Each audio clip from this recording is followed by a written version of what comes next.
Here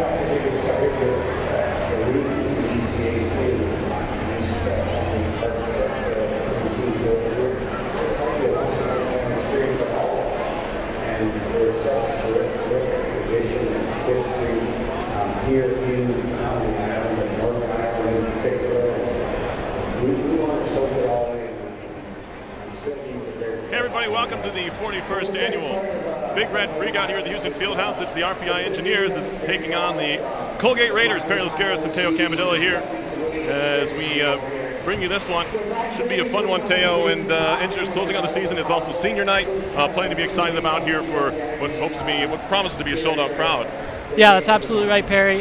Biggest night of the year here in the Fieldhouse. Obviously, we should get a pretty good crowd behind us, and like you said, senior night, so it's going to be a big last game in this barn for the Engineers. Engineers looking to avenge a 3-0 loss against the Raiders earlier this year in Hamilton.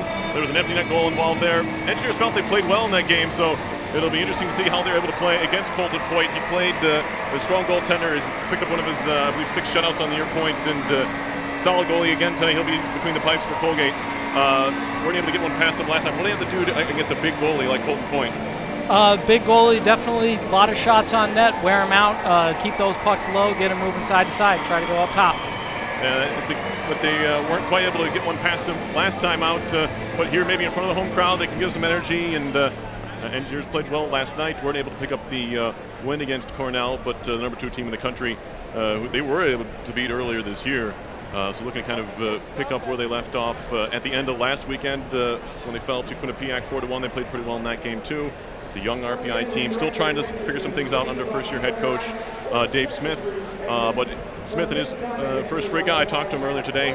Very excited to be playing here. We had the alumni game earlier this afternoon. A lot of those alums are here cheering on the Engineers. So it's a big night. It always is. The Freakout brings a lot of folks from out in the community as well out to the Houston Fieldhouse for an exciting game. Yeah, that's absolutely right, Perry. Like you said, the biggest night of the year, and a good chance to play a good Colgate team that they could see next weekend in the first playoff round. Right, the way things could turn out, the Engineers could play Colgate, Quinnipiac, Princeton, or Yale. So those are all possibilities with one game to play. It's wild how things are still up in the air as far as the postseason is concerned. But the Engineers, we do know, will be the 11th seed. They will be on the road. It's just a matter of who they will play next week. That'll all get solved tonight, some way or another. We hope to be able to bring that all to you as we get to this one. But fans still filing in to the Fieldhouse now. We're going to take a look at some highlights from last night's game. RPI taking on Cornell here at the Fieldhouse. Number 2 team in the country, the Big Red, came back and avenged a 2-1 loss to the Engineers earlier this year. Battling for it behind the RPI goal. Prapavesis does a nice job to find Emil Orval. Touch pass for Hayhurst. Hayhurst wants to fly. He's cut off nicely momentarily by Green. Now a centering pass looking for Burgess. Picked up Prapavesis. Lifted up over the top and might have caught Galita's mask on the way through. Puck goes spinning back towards Smith. He scores off the post and in. Brendan Smith ripped it. And it's played ahead for Burgess. Cross ice feed finds Hayhurst. Hayhurst walking in. He scores! Jacob Hayhurst had plenty of room in the far circle. But it was enough at the time. Here's Caldas walking in. Centering pass right on in front. They score. It's Angelo. And he buries it. No doubter there. As Caldas makes a move all the way in. Caldas around the net looking for the wraparound. Right pass save made by Marshall. He's on ice. Now walking out in front, and there's a goal. Heiskanen and makes it 4-1. He just drops it off.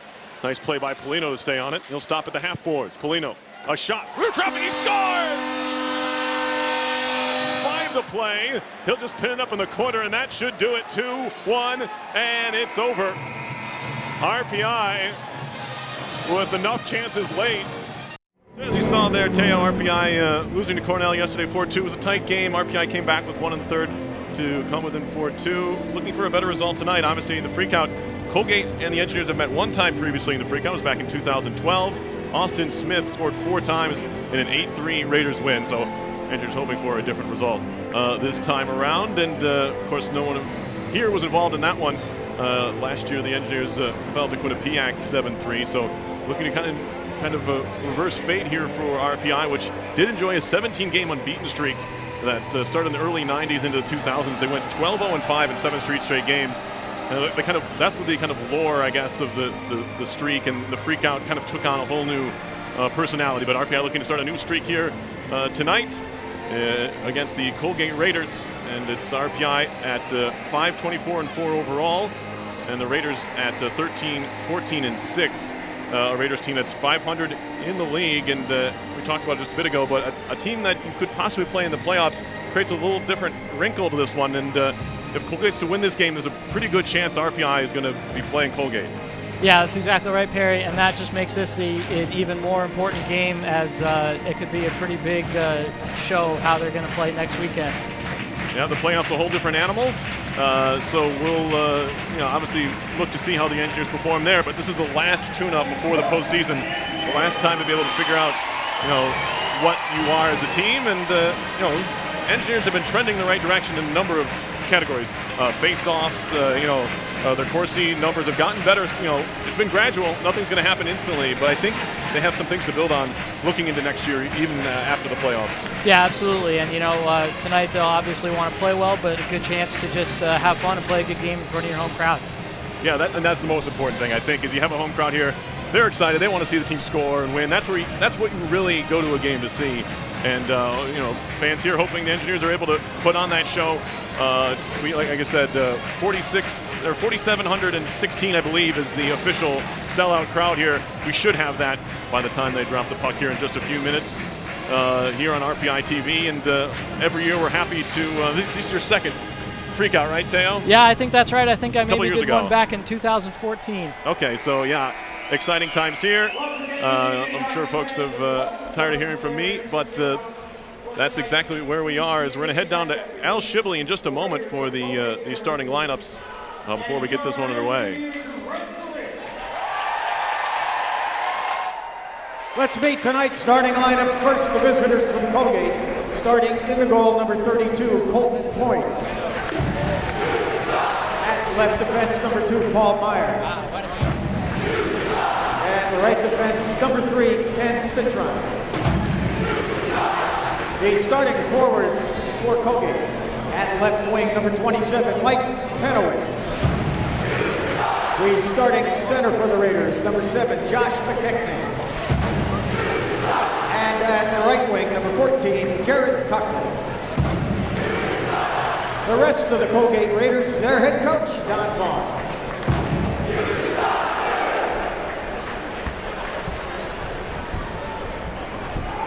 And now let's meet the starting lineup for the Engineers of RPI.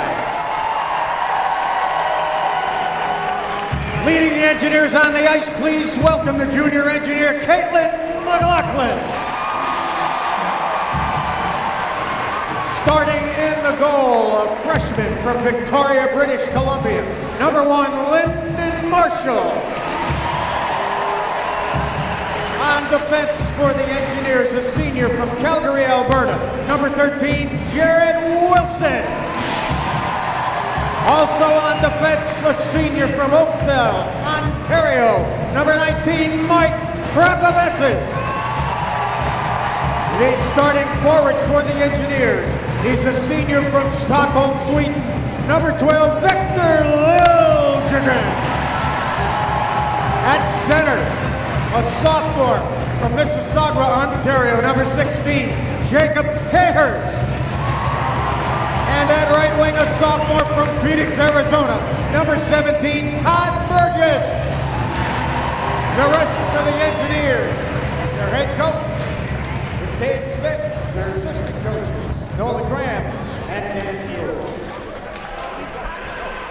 Now, ladies and gentlemen, to honor our two great countries and the men and women who serve and continue to serve them, we ask that you please rise and remove your hats for the performance of the national anthems of Canada and the United States of America by the RPI Pep Band.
The 41st Big Red Freakout, that was the RPI Pep Band with the renditions of the American and Canadian national anthems. And Teo Pep Band out in full force tonight. Hope we get the fans pumped up. Gotta get pumped up. It's the Freakout, the final regular season home game here this year. Also senior night for the RPI's 3 senior captains, Jared Wilson, Mike Krapavets, Victor Lildgren. Glad to see Vic back in the lineup. He was knocked out a couple weekends ago here at home. He's playing through an injury, I'm sure, but I'm sure he wanted to get out there for senior night. So that's awesome to see. Yeah, definitely. It'll be interesting to see how much Coach Smith decides to use him today. Obviously, he wants to be on the ice for senior night, taking the opening face-off like you mentioned. So picked up a pretty bad bump against Dartmouth a couple weeks ago. We'll see how he does. Other storyline to follow here, a little of a somber one. Matt Harris's father, Steve, passed away last week, a sports writer for the Boston Herald for the Boston Bruins, and this is Matt Harris's first game back after his father passed away. So obviously, our thoughts are with his family, and it'll be great great to see him get back on the ice. I'm sure where his dad would like to see him. Yeah, absolutely, Perry. Exciting times here. We're ready to drop the puck. RPI and Colgate from the Houston Fieldhouse. 5-24-4 RPI, 4-14-2 ECAC hockey play, 13-14-6 all the Raiders, 9-9-3, and it's Colgate who wins the opening draw. It is Colton Point between the pipes for Colgate on the Canadian junior team who participated in the tournament over the holiday break this year, and it's Lyndon Marshall, freshman for RPI. He's been in there for most of the second half of the year. Todd Burgess with an outlet pass for Lildgren into the zone. He'll take a shot right on, saved by Point. It pops away. Lildgren knocks his man down. Noah centering pass. Hayers scores! Jacob Hayhurst finds the back of the net. 32 seconds in. It's 1-0 RPI, and that's the start you want, Teo. Yeah, that's absolutely right, Perry. The junior engineer still getting his skates off here, and RPI able to just get a loose puck. A shot came in off the near side, I should say, and a rebound came around right in front. Wide open man was able to put it in. Just like that. Jacob Hayhurst with his team-leading 11th goal of the year. The sophomore from Mississauga, Ontario, has RPI in front, reminiscent of the Cornell game early this year where he scored 20 seconds. And now Tierney's a centering pass at a skate, gathered in by Bobby McMahon for Colgate. Up ahead they go into the zone. It's hammered off the end boards. Off the stick of Cosgrove. Out to center. There's a collision there as McMahon was knocked down, and Colgate will regather in their own end. In the whites today, RPI, as is the custom, wearing their road red uniforms here on Freakout. RPI's goes first trickling goal into the Engineers' end, gathered in by Will Riley, sophomore from Toronto, number 16, Ontario. Now Tierney for Donovan Ott, who just chips it deep. He was assisted by number 12, joining us late, you missed it. Lildgren. One already. Jacob Hayhurst scoring. And by number 17, Todd Burgess. First minute of the game. Time of the goal, 32 seconds Tie for the up first down period. low. RPI goal scored by 16. Hayhurst is Polino the battling 11th for it. He of the scored season. last night against Cornell, his Assisted by second of the 12 season. Lildgren It brought and RPI to 17 within Burgess 4-2. at 32 And out seconds. into the skates of Jerry, a shot and a blocker save. That was a good shot by Jerry. Had to gather a puck that was in around his feet, but he got a good hard wrist shot away. Point has had to be on his game so far. In fact, he was beaten by Hayhurst, although he had really no shot. It was a point-blank try. Shots are 3-0. Engineers 2 minutes in. As Colgate trying to find itself right now. Nick Austin, a freshman out of St. Louis Park, Minnesota, will dump it in to the far corner now. Jared Wilson digging for it along with Charlie Manley. And cycling is McAvoy for the Raiders. Wilson has his man wrapped up down there. Manley up the wall. Through center, too far out in front of Mears Moore, who once again is on the wing tonight. His second straight game. He's been a defenseman for the first 69 games of his RPI career, but the last 2 he's lined up as a fourth-line winger. Bottled up in front of the Colgate bench. The Raiders eventually dump it in. Jake Morello in there with Wilson. And now trying to clear, and shot came from the point off the stick of Jacob Panetta. Just missed wide. Scharf in the corner. Twisting and turning. Into the circle, poked off his stick, picked up by Moore. He'll lob it high in the air. And Emil Orval trying to track it down, but he's beaten to it by Panetta. Back come the Raiders. Good look-ahead pass. The shot was blocked away by Prapavessis. He's the best at doing that for the Engineers, blocking shots, and he got in front of that one in a good time, denying a shooting opportunity.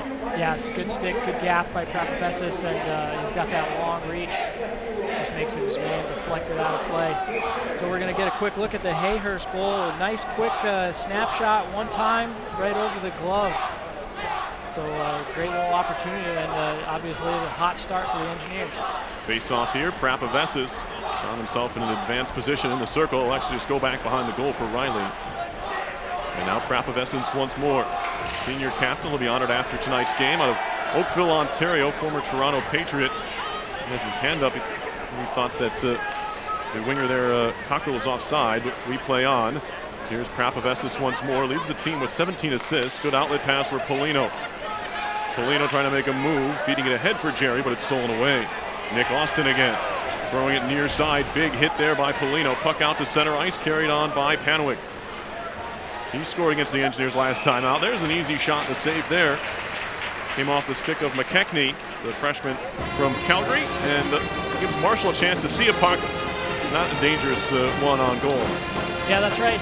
Almost 4 minutes into the game, and the first one that actually touched Marshall, so pretty harmless. Obviously, Engineers protecting the slot there, protecting the house. So. Colgate winning the previous meeting this year, 3-0 in Hamilton.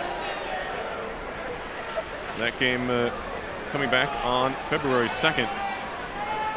As Whiffen will carry ahead. Looks to move it deep. Citron there. Roughing him up, now Tyrannies. Indirect to the point. Wilson a drive, that hit bodies in front, turning and shooting Whiffen! And that one might have caught a body as well. There was plenty of traffic in front. Now Wilson again, flipping it into the middle of the ice. Donovan Ott battles for it there. And now Tyrannies will just play it back as it came out to center ice. Tyrannies, the junior from Qualicum Beach, BC, will work it into the zone. Hunter Racine picks it up there. RPI making a partial change. 4.5 into the first period. Raiders elect to just throw it into the RPI zone. Wilson quickly for Liljegren. Victor Liljegren hadn't played in 3 games. As it's moved in, a shot by McAvoy's blocked. And now Liljegren will chip it out to center ice. Gathered in there by Panetta. And now Cosgrove.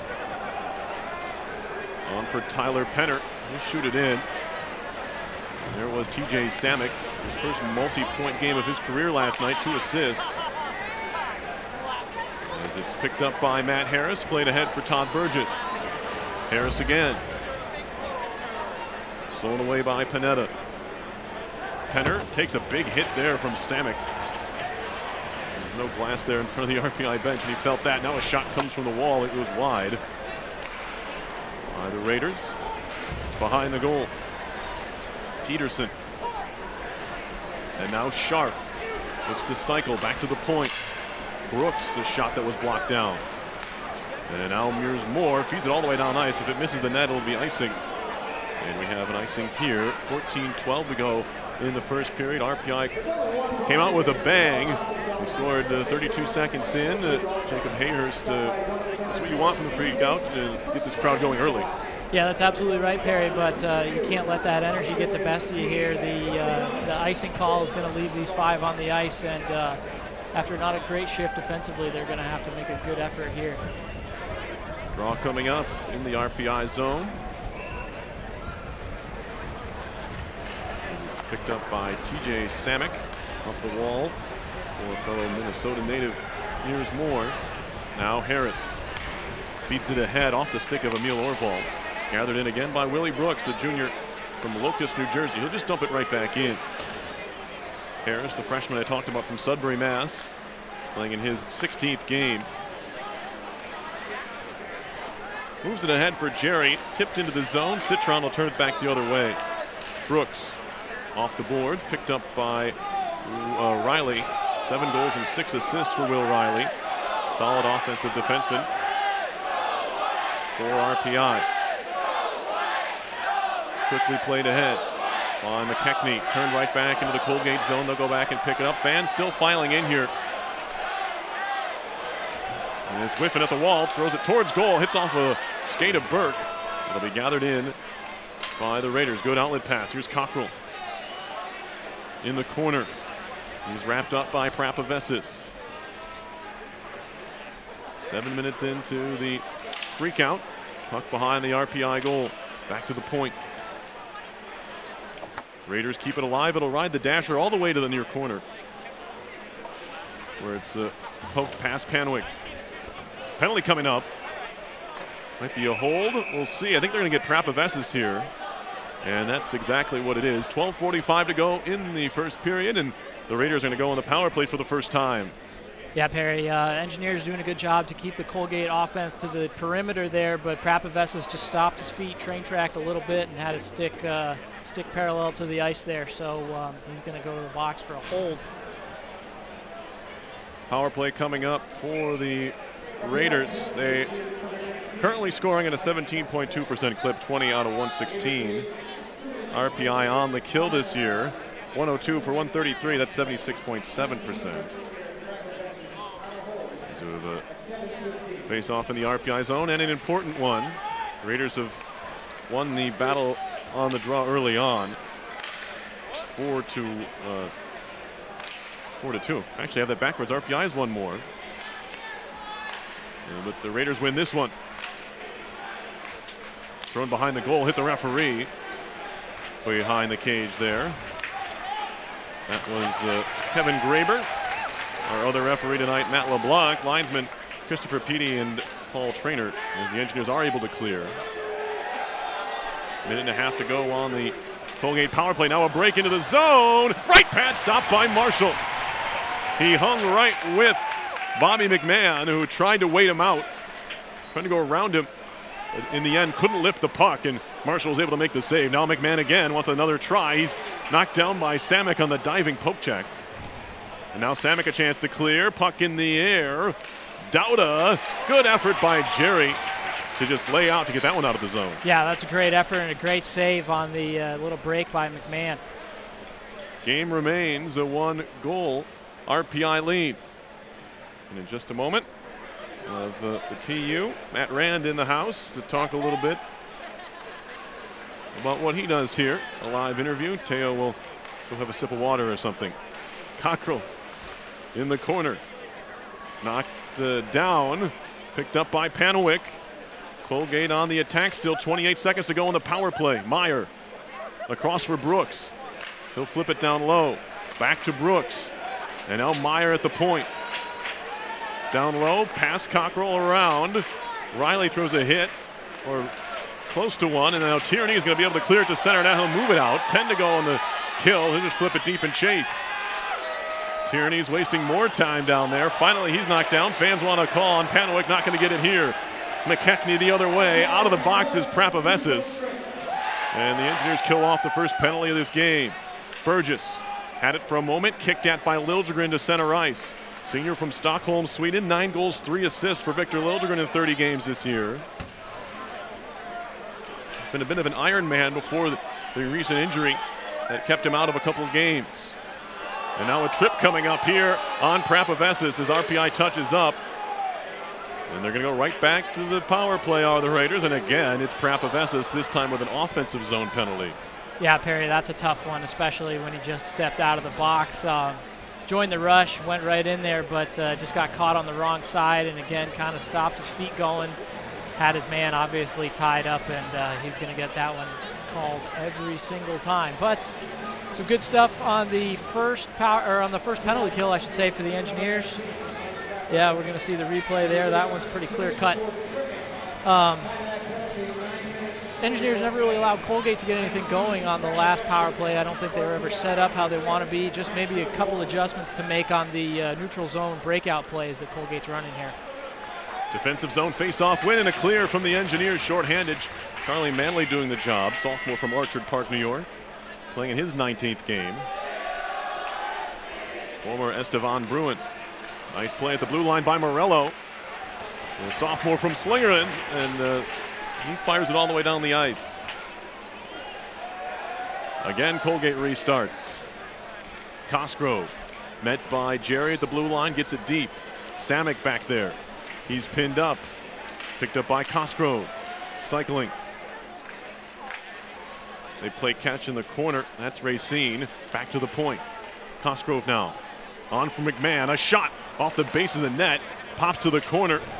And finds its way back to the point. Austin now. Trying to work around Tyrannys. He's turned back by Riley. Tierney shatters his stick. And it's an extra advantage here for Colgate here on the power play. Minute to go on the man advantage. Engineers in need of a whistle. Tyrannys with no twig. McMahon a shot through traffic. It was blocked by Samick. Now Austin in the corner. Trying times for this RPI penalty kill right now. There's pieces of Tierney's stick strewn about the circle. Now chance for Jerry to clear it. Catches a piece of that stick, but it got enough on it to clear it out. And RPI can breathe a sigh of relief as they get 4 stick players on the ice now. 30 seconds to go on the Prapaves's penalty, his second of the period. RPI holding on to that 1-0 lead. Meyer. Stick handling into the zone. Poked at by Morello. Hit by Manley. Wraps around for Panawick. Try to play it back to the point. Well read and cleared there by Whiffen. And now it's thrown on goal. Point will elect to just hand it off there. And now Brooks behind the net. Penalty about to expire. As Engineers 2 for 2 on the kill. Burgess pokes it away from Cockrell. Liljegren into the zone now. He'll flip it wide, a goal. Hayhurst to the point. Manley. Good puck movement by RPI. Wilson throws it towards the net. That one goes wide. He was looking for a redirect, maybe from Burgess. But now out to center comes McKechnie. Good back check by Hayhurst to win the puck back for the Engineers. And it's corralled by Liljegren. He'll skate it ahead, as he's done so many times here at the Houston Fieldhouse. Now for the final time, dumped into the corner. Gathered in by Jeanson. He's roughed up by Burgess, and he loses the puck. It's gathered in by Harris. Down the middle for Jerry. Billy Jerry, a wrist shot. That was blocked by Cosgrove. Out of his net to grab it is the goaltender Point. And we get a stoppage in play. Now we get a chance to introduce Matt Rand in just a moment, as he'll be joining me here in the booth. And we do a little quick switcheroo. Matt Rand, the PU, president of the union. President of the union. And Matt's here. Matt Rand, there he is. How's it going? Hey, Barry, how's it going? Good to see you. Fantastic. We have a bit of time here before we have to flip back around, but I do have to ask you, a lot of people don't know, what does the PU do? Okay. So I'll say that the PU is in charge of making sure that the union pretty much stays open every day, and that all of our clubs and organizations get the money that they need to make sure that they can operate and do all the great things they do to benefit the RPI community. So what are some things that you've done here as the president of the union, maybe a short time so far? Sure. One of the biggest things I think that my board was able to do was open a lounge for our student veterans on campus, which gives them a space to kind of congregate and program out of, which was huge for them. That's great. So, you guys, you do a great job. I know people don't necessarily know what you guys are doing. So it's cool that you're able to come on and at least explain some of that here. Yeah, thanks for having me, Perry. It's been my pleasure to come up here, and hopefully the fans at home got a little bit of a taste of what we do. That's fantastic. And Matt's actually going to stick around for a quick second till we get another whistle here, so we can explain a little more while the play's going on. But folks won't mind, I'm sure. So, what are some of the accomplishments that you guys have had in the last year or so? Sure. So I'll start off again by mentioning the Student Veterans Lounge. I know that was huge for the RPI community and all of our veterans on campus. It's great to be able to give back to those students for everything that they've done for our country and our campus. But more importantly, I think, is our ability to support our clubs and organizations. Last year, Perry, we had 19 sports teams make it to their national competition. All of those club sports teams are sponsored by the E-Board and the union. Well, I should say sponsored by the union, but those funds are managed by the E-Board. And I'm sure our color commentator tonight, Teo Camadilla, former ACHA club hockey player, can go on about what the union's done for that program. As a shot comes in from the point, Matt Rand here, the president of the RPI union, joining us for a couple minutes here as the Engineers hold on to a 1-0 lead. Mike Prapavesis now out of the box. We get a whistle here, and Matt, we're going to say goodbye, but thanks so much for stopping by. I know you're running around, a lot of people to meet, shake hands, and all that. So, of course. Thanks, Barry. It's been a pleasure. Thank you very much. And thanks to all the fans watching from home. That was Matt ran the PU, and thanks so much for stopping by, Matt. And it's never an easy transition. As Lyndon Marshall might have lost an edge as he slipped into the post, but he has since found it. And Teo Cavadillo is back. Teo, we're just talking to Matt about what the union's able to do, and I know you were a member of the club hockey team, the ACHA team, that went to nationals last year. Hope to do it again. They're in action this weekend, is that right? Yeah, Perry, that's right.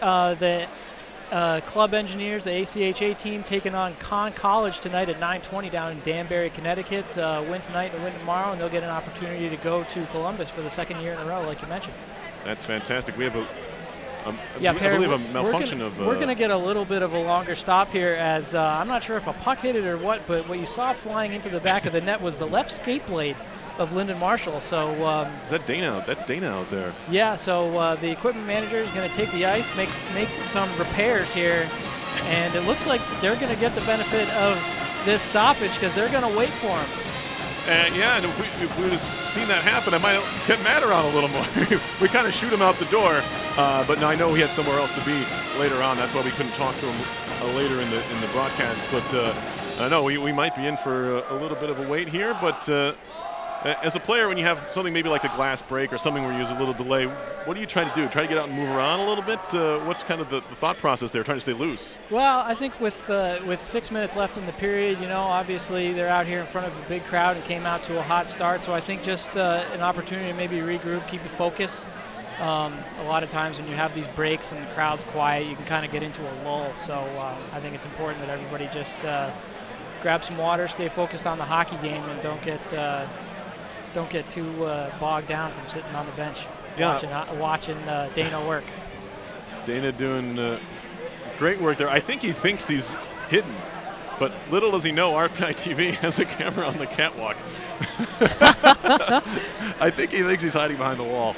But Dana does such a great job here. He's been here for so many years, former equipment manager with the Albany and New Jersey Devils. He has, I believe, both a Calder and a Stanley Cup ring with those two organizations. So definitely a veteran. He's always the first man to hand a new stick to someone who breaks one, and he treats his players very, very well. And including his goaltender there, he was able to. And Marshall came over for a pit stop, and he was able to fix him up as quick as possible and not lose too many laps, I think. Yeah, I don't know, Perry. They're still working. I think he thought he had it. They might have. He might have a set of those snap-in blades that I was not aware that they made those for goaltenders, but apparently they do. And Dana's trying his best to get another one snapped in. Well, the support staff, you really have to be ready for anything. Tara Patnoe is the trainer as well. You don't know what's going to happen any given night. Whether it's, you don't want anything. You don't want to be put snapped into action, but when things happen like this, they're ready for him. Skate blades, what have you. Dana's got to have it ready in his pouch or his toolbox, whatever he has to get the game going. That's sure he's ready. Yeah, that's exactly right. And we're not even 14 minutes into this game, and you just saw the graphic up on the screen. They're keeping them busy. 2 broken sticks and one. I don't know if broken is what I'd say, but at least displaced. So I think that Marshall was really lucky. About how the play was going, because they were down here on the near side half wall, and as the puck was kind of ringing around, Marshall stepped to his left, and that left skate just kind of flew out from under him, and he left the net pretty wide open. So it definitely could have turned out way worse. Yeah, if you don't want to lose a skate blade at any point, especially if you're a goalie trying to stand up in the net. We do have a couple of scores around ECAC hockey to tell you about. Princeton leads St. Lawrence 1-0. That could down the road factor into RPI's. As we're going to get a change of goaltenders here. We might see a change back later, which would be an odd sight, but obviously an understandable one. Chase Perry is coming into play here at the Freakout.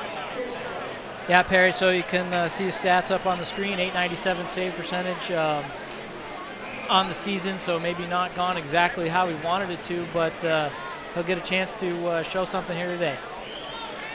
And he called into action. Not only Dana, but now Chase Perry called into action. The backup tonight, but he has to come in and help keep Colgate at bay. Chipped in deep now. We're back to action. Donovan Ott on the carry. 3-point weekend last weekend against Princeton and Quinnipiac, including his first collegiate goal. As there's a Battle for the puck in the corner, stolen away by the Raiders. Scharf, although he's met quickly by Tierney, slapped to the circle. One time is fanned on the attempt there. And it's worked around to the near side where Wilson's wrapped up. Behind the goal, looking to center is Peterson. That was bottle up as well. Now Wilson will try the near side. Tierney's to center. Ott trying to move with it, knocked off his stick. Bouncing puck, got it in again by Scharf. Scharf moving in all by himself. His teammates change behind him. He'll just get it deep in the end. Picked up by Charlie Manley. Manley moves it ahead. 1 goal on the year for the sophomore defenseman. Now Citron for Colgate. Across for Meyer.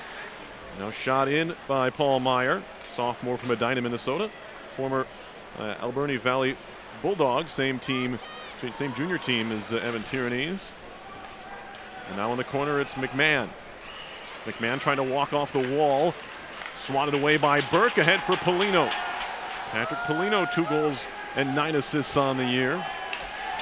Burke misses a hit behind the goal.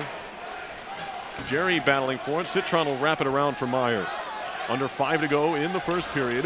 1-0 RPI. We've had a rather long delay to try and fix Lyndon Marshall's skate. Unsuccessful. So we have Chase Perry in the game for RPI. Burke waiting for it there. Pops right back to Prapavesis. Now he'll stick handle through center. Tipped in deep there by Jerry. RPI will change all 5. Panowick leaves it for Austin. Working it up the wall. Cockrell stolen away by Orval. Hammers one wide, and now Orval again. Emil Orval, the younger brother of Jesper. Jesper not in the lineup again tonight. Emil, the freshman, is. Cosgrove takes a huge hit there from Moore at center ice. Moore picks it up, tries to hand it off. It's stolen away by McKechnie. McKechnie into the zone.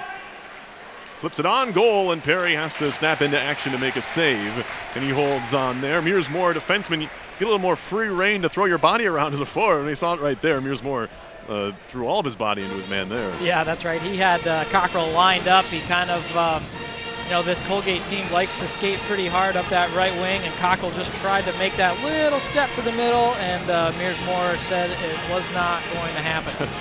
Not right now. Face-off coming up in the RPI end. Chase Perry getting a touch of the puck there. As Lyndon Marshall back to the dressing room to maybe fix up that skate further. Tie up at the point. Liljegren works it out to center. Poked at, and now picked up. Liljegren walking in. One time left pad stopped by Point. What a save on Burgess, as this should have been 2-0. Now back come the Raiders. McAvoy centering. It's tipped away. Gathered up by Hayhurst. He wants to go the other way. It's a track meet here. Into the zone. Hayhurst pulls it back, takes a shot. That one's blocked. Citron got in the way. Now Penner stops at the half wall. He'll filter it further for Citron. His shot was blocked by the skate of Riley. And now thrown high off the glass to center by the Engineers. Back and forth action there, Teo. And we see why Colton Point plays for that junior club with that, sticking that long left pad out there to make a point-blank save. Yeah, Perry, that was a great stop. Good rush from the Engineers. Good job by Liljegren to make that pass across, but he had that covered the whole time. He was in a right spot in his net and made a good left pad save. Had to see Burgess entering the zone. In your goal like that, you have to be aware of where the passes could come from in Liljegren. I don't think the Engineers could have worked it any better, but just even better stop by Point. Yeah, that's absolutely right. And, like you say, he's obviously got an eye on his man, but Liljegren, he kind of, as he made the chip, he really worked himself into the corner. So you can see on the replay there, he's making that pass from about 6 inches above the goal line. So not really a threat to shoot, I guess. So pretty obvious slide and make the save. And if you're goalie too, at that point you cheat a little bit. You can see how big from the goal cam, how big Colton Point is. He takes up a lot of the net anyway when he's just sitting there. No, big time save, keeps this 1-0. Austin up the wall now. To center.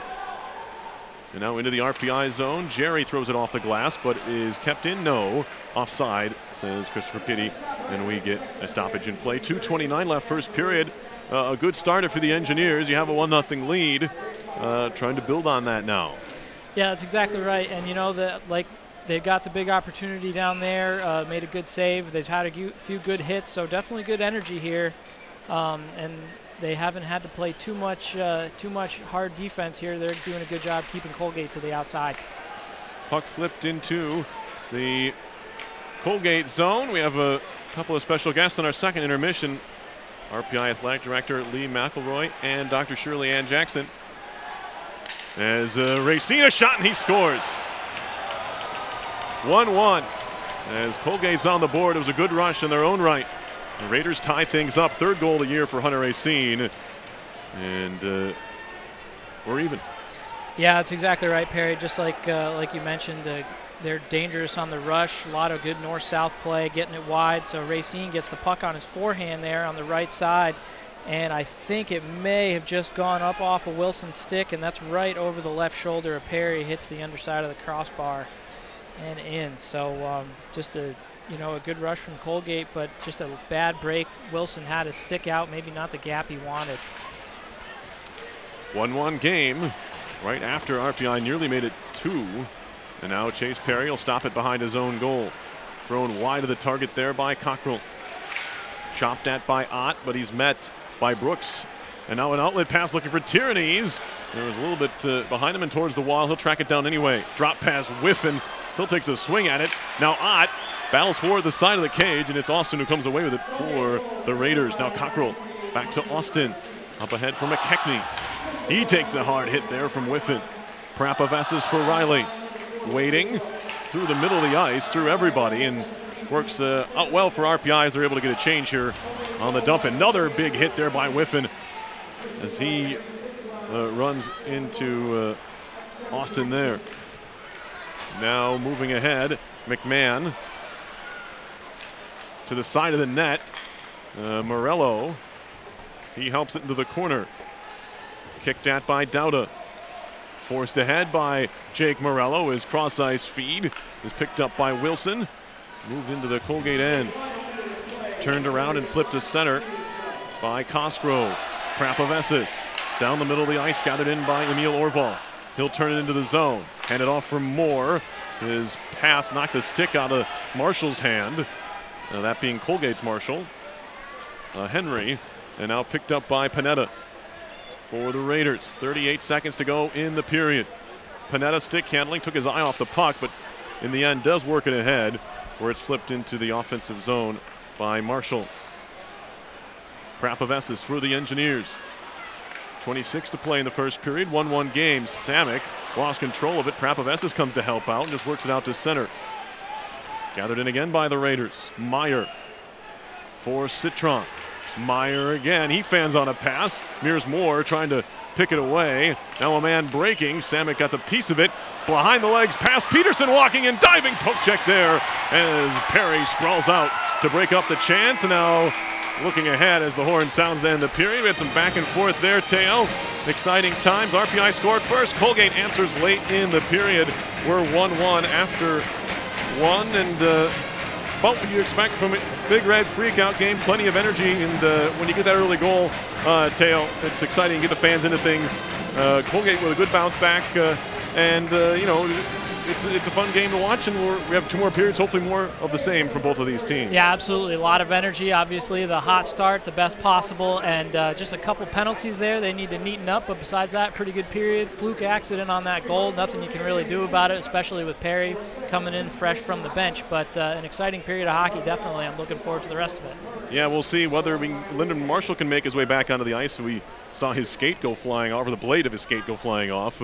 Odd things seem to happen, and Chase Perry, you're thrown into a situation like that, it's tough, and when a guy goes bar down, not a whole lot you can do as a goaltender, but he was pretty good, especially at the end of that period, to break things up on a kind of a partial break there. Yeah, definitely, and it's just exciting stuff, a lot of back and forth, something you've never seen before. I've never seen that before in a hockey game, so first times for everything. Well, we have a couple of special guests, as I mentioned, coming up during our first intermission. Dr. Shirley Ann Jackson and the RPI Athletic Director, Lee McElroy, will be joining me here in the press box at the Houston Fieldhouse. Your score after 1 period of play, it's RPI 1 and Colgate 1. You're watching RPI Hockey and the 41st Big Red Freakout on RPI TV.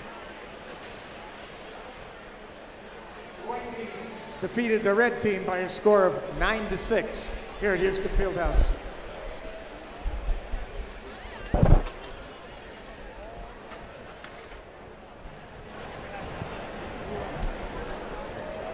Please welcome the returning members of the RPI Hockey Alumni Group. Leading it off from the class of 1968, Paul Crosney. From the class of 60, it's Ed Crawley. From 1970, Chuck Rancourt. Class of 82, Dino Macaluso. From 1972, Jim Pollock. From 1981, Mark Glasser. From the class of 73, Thomas Gooding. 1974, Mike Conti. From 72, Dave McMenemy. From the class of 76, Pat Volaket. From 1989, it's Dave Aiello. From 1962, Joel Cabot. Class of 2008, Jordan Alford. From 2011, it's Scott Halpern. From 2009, Reed Kipp. From 2012, Alex Ungers-Goulet. From 2014, it's Johnny Rajic. From the class of 04, Scott Bassick. From 2009, Matthew Ungers-Goulet. From 2008, scorer of the first goal this afternoon, Johnny O. John Ornelas. From 2015, Mark McGowan. From 2008, it's Will Newbert. From 2013, C.J. Lee. From 2013, Greg Bergdorfer. From 2007, Orrin Eisenman. 2007, Jake Luthi. From the class of 2000, Scott Prakaski. From 2016, it's Sam Goodman. From 2016, Craig Okenfor. 2015, Scott Diebold. 2016, Phil Hampton.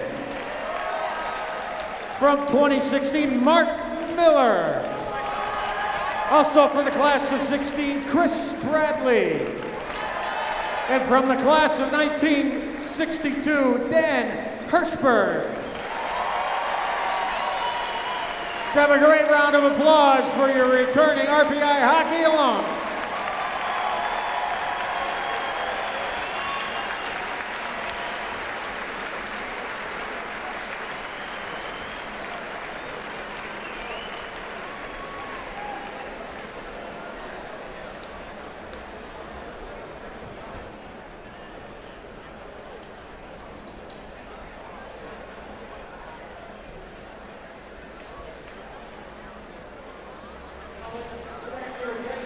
Hey everybody, we're back live here at the Houston Fieldhouse. Of course, Peerless Garris now joined by Dr. Lee McElroy. And Dr. McElroy, thanks so much for joining us between periods here. It's always great to come up and chat a little bit. Thanks for having me. And you're wearing the right color. Yes, definitely.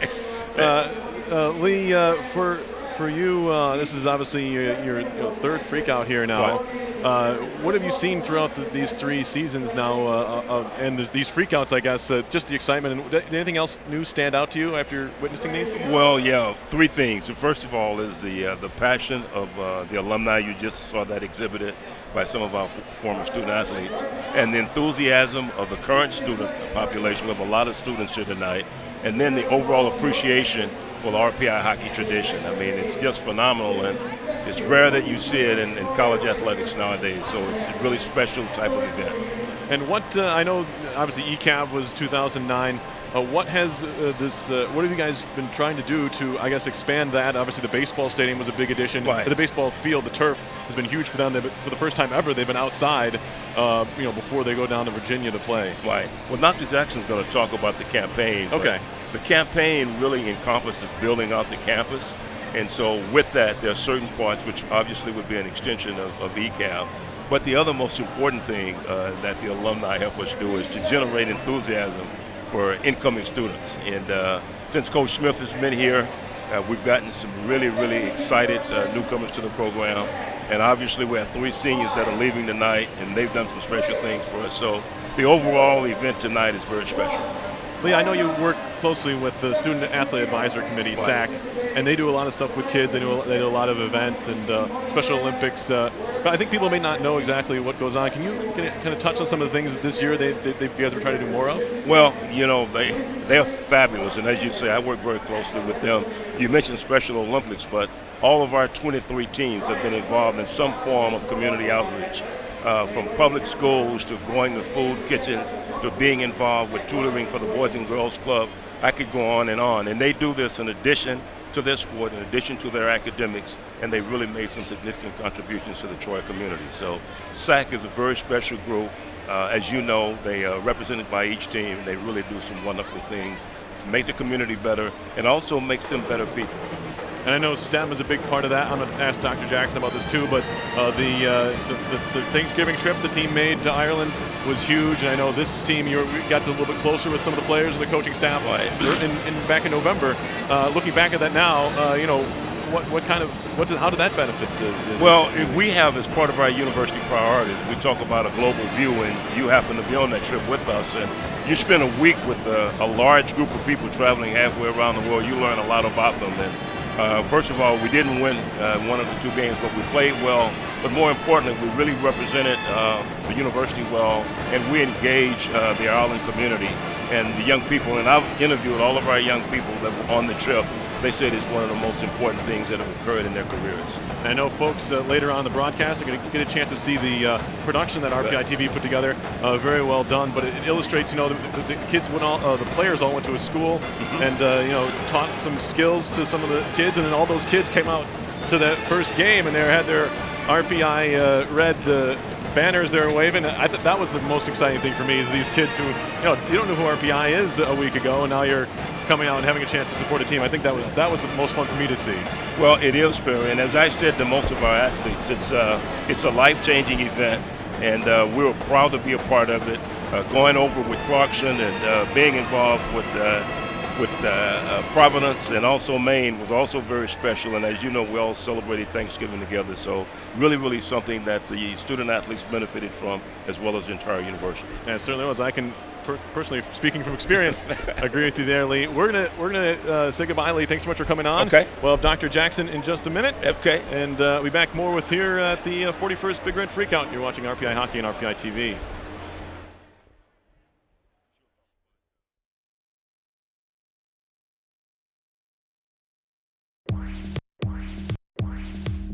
Why not change the world?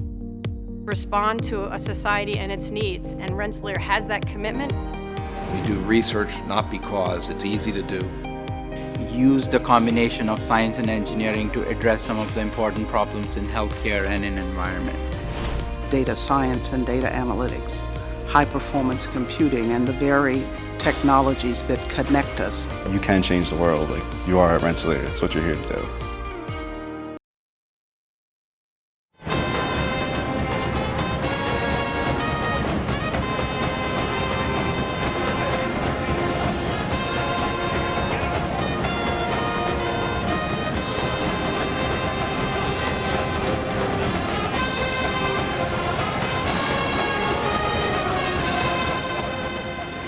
Everybody back here live at the Houston Fieldhouse up in the press box. Joining me is the 18th president, Rensselaer Polytechnic Institute, Dr. Shirley Ann Jackson. And Dr. Jackson, thanks so much for taking some time here at Freakout to come on up with us. It's always my pleasure. Dr. Jackson, I know you're a big RPI hockey fan, and exciting first period, I have to say. Scoring so early, getting the crowd into it had to be exciting for you guys. It is, but you know me, I'd like to build up a big margin.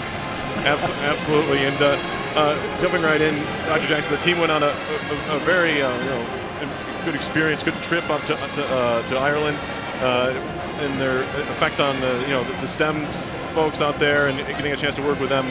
How big was that for this program and for this school to kind of show that? I think it's very important. One, it's good for our students, for the players, but then it shows what kind of university we are.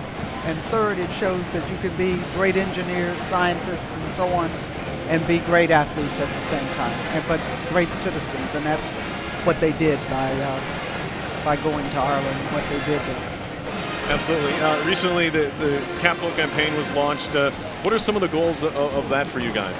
Well, there are 3 key goals, and the first and biggest is to raise more endowed funds for financial aid, because not everybody has the same means, and we want to be able to continue to admit and educate the very best students from around the world, but around the country, irrespective of their backgrounds economically. The second is to ensure that they continue to be taught by the very best faculty, and so we want to create more endowed chairs for our faculty. And then the third is to be able to continue to grow the campus and to stay on the leading edge technologically.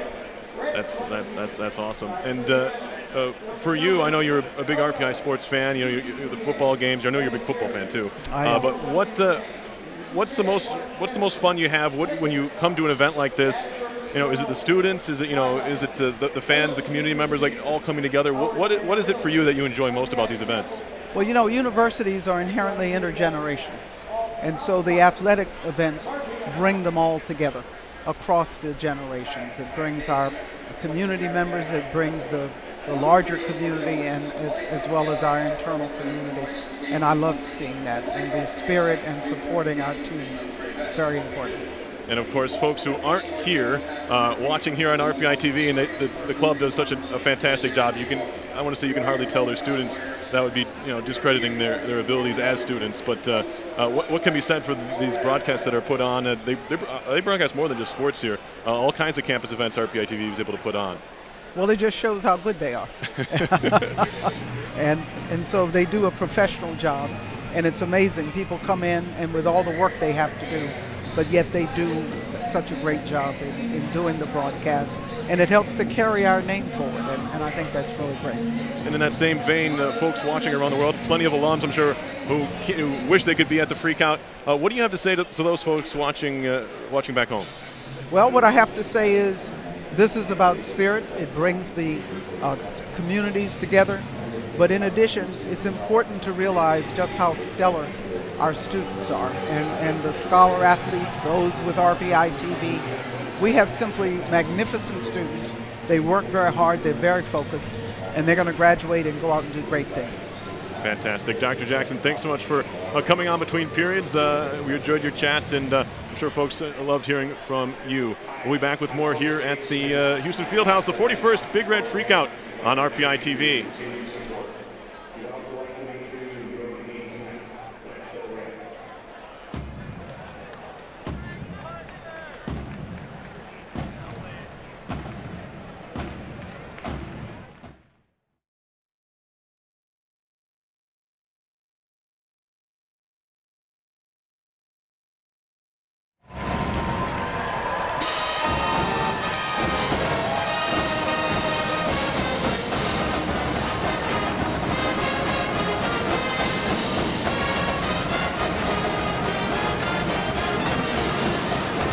Hi, I'm Richard.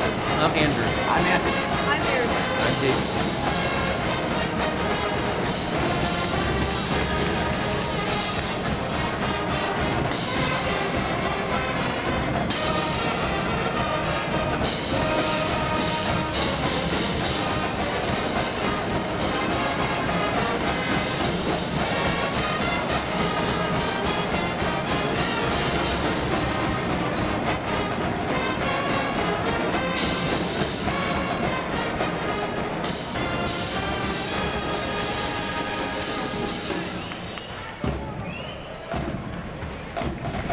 All right.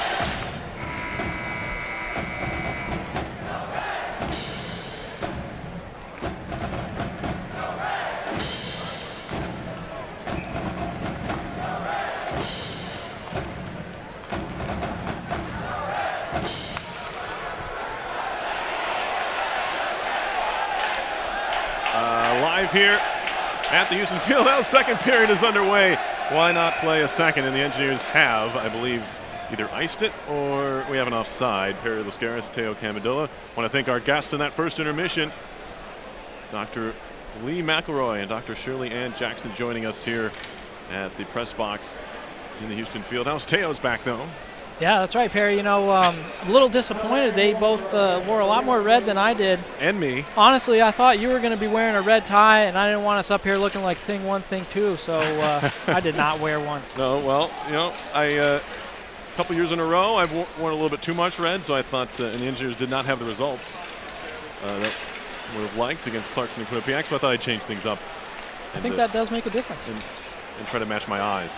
Here's Meyer across for Citron into Panowick. He'll just dump it in. 1-1 game here in the second. That one hit off the Zamboni door opening. Riley thought it was a go behind the goal. It didn't. Now McKechnie. Brady Whiffett, or excuse me, make it Evan Tierney is to the near side for Burgess. There's a shove into his man, picked up by Riley. Broken up by Panetta. McKechnie couldn't touch the puck. He was offside. Moved ahead off the stick of Donovan Ott and gathered in by Panetta. Cosgrove all the way down. It was tipped, so no icing. Lyndon Marshall is back in there, mind you, as Chase Perry came on and gave up a goal. There's a shot up into the netting, and we have a stoppage in play. Get you the numbers there. So Chase Perry played 6:24 of that first period. He made 3 saves and gave up a goal. Lyndon Marshall played the first 13:47, also made 3 saves, did not give up a goal, but really, I think no matter who was in there for that shot, it probably would have gone in. Yeah, Perry, that was just a little bit of a fluke incident there, but you know, like you mentioned, 1 goal allowed on 4 shots for Perry, so definitely not the best night in the stat book, but good that he was there to at least help his team out in any way he could. Technically, the goalie of record right now is Perry. If the game ends 1-1, there's a shot and a glove save from a very tight angle by Colton Point. He'll hold on to it there. Point with spectacular numbers coming in, Teo. Yeah, that's exactly. 171 goals against, 946 save percentage. Those are otherworldly. Yeah, Perry, that's really good. And, you know, it's just it's a shame that with numbers like that, his team has only held him up to 13-14-6. So, yeah, obviously a great goaltender. We saw him make a great save earlier on. There's a shot from the point. It's blocked down. And a try by Manley. He does have 5 shutouts this year, not 6, as I said. One of them was against the Engineers, though. Citron behind the goal, past Meyer. Waiting for it at the corner is Jeanson. And now McAvoy's pass is broken up. Chipped off the wall right into the path of Jeanson, who carries it in. Jeanson, a shot saved by Marshall. Rebound McAvoy, he scores. Marshall tried to go left to right, right to left, one too many times, had to, I guess. Trying to make a save. The rebound popped off, and McAvoy buried it for his 5th of the year. It's 2-1 Colgate. Yeah, Perry McAvoy is just going to be the benefactor of a good bounce here for the Colgate Raiders, as I believe it was Jeanson walked the puck down the left-hand line, and he took a shot. It was deflecting to the center towards the slot, and as Marshall slid to the left, the puck kind of hit a skate, went back to his right. McAvoy with the easy finish to the near post. So another unfortunate bounce going against the Engineers 2 minutes into the second period here. Engineers find themselves down for the first time. 2-1. Exactly 2 minutes into period number 2. Jacob Hayhurst, who scored RPI's first goal to take the draw here against Evan Peterson, and it's won cleanly by Jacob Hayhurst. Hayhurst came into the game at 52.8% on the draw. That's best on the team. Matt Harris now. Burgess behind the net, past Samick. He'll track it down. Chipped up the wall, kept in at the point by Marshall. That being Henry Marshall. As it's past Burgess, gathered in by the Raiders' Willie Brooks. Austin back to Brooks. Tipped in deep by Peterson. Now a shot from no angle, hits the base of the cage. Harris helps it to the corner. Jacob Hayhurst from Mississauga, Ontario, ahead for his buddy Burgess. Burgess, a wrister and a glove save by Point, who, as some talented goalies will, sometimes likes to show you when they make a glove save. Yeah, Perry, Point saw that all the way, but a good move through the neutral zone there for the Engineers. Came out maybe the first minute or two a little bit flat, and unfortunately they gave up that goal, but a couple crisp passes, some good movement north-south there, and got a good shot on net, offensive zone draw. Don't mind that if you can back it up.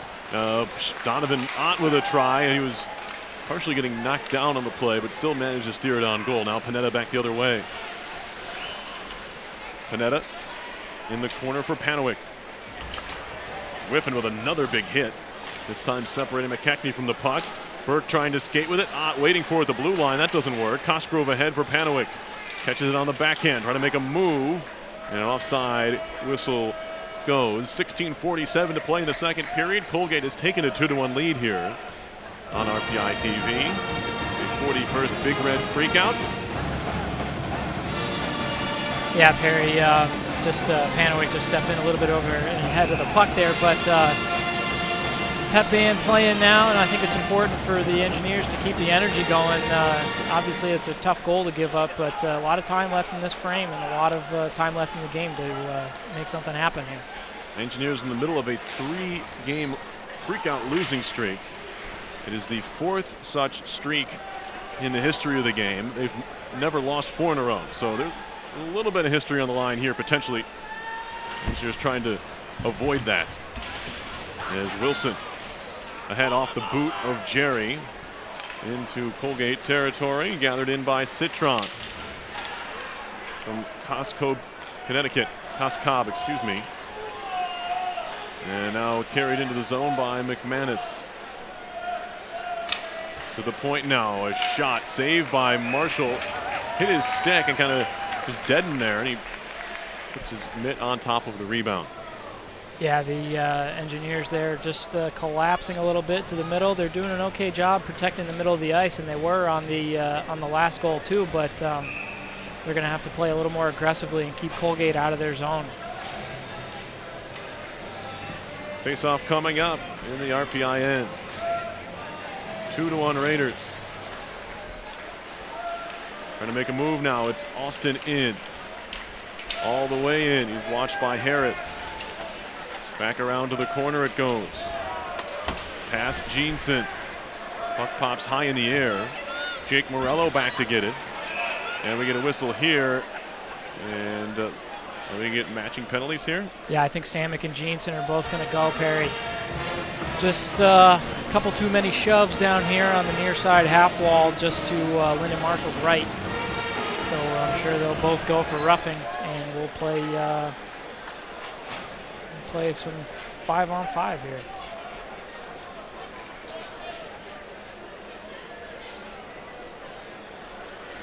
Draw coming up. Third power play for the Raiders. No, excuse me, no. What am I talking about? Matching penalties. Yes, that's right. And 4-on-4, excuse me. I know how hockey works.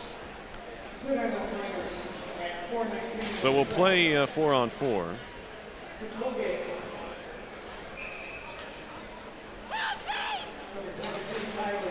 Face off one back for the Raiders, but it's out of the zone. Behind the goal, Boston will start things out. Panowick will drop it back. Big hit thrown by Burgess. Panowick slow to give up, or get up. As RPI has been the more physical team here. Burgess tried to make a move, lost it, picked up by Hayhurst. Hayhurst in, drops it off. Some room for Burgess. A wrist shot in the glove, saved by Point, but he didn't hold it. And now Panowick slowing things down. He'll play it back for Brooks. Minute 24 left of 4-on-4.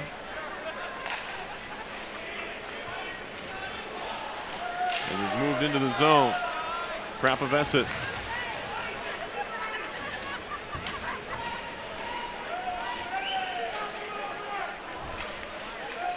Still moving it ahead now. It's going to be Riley.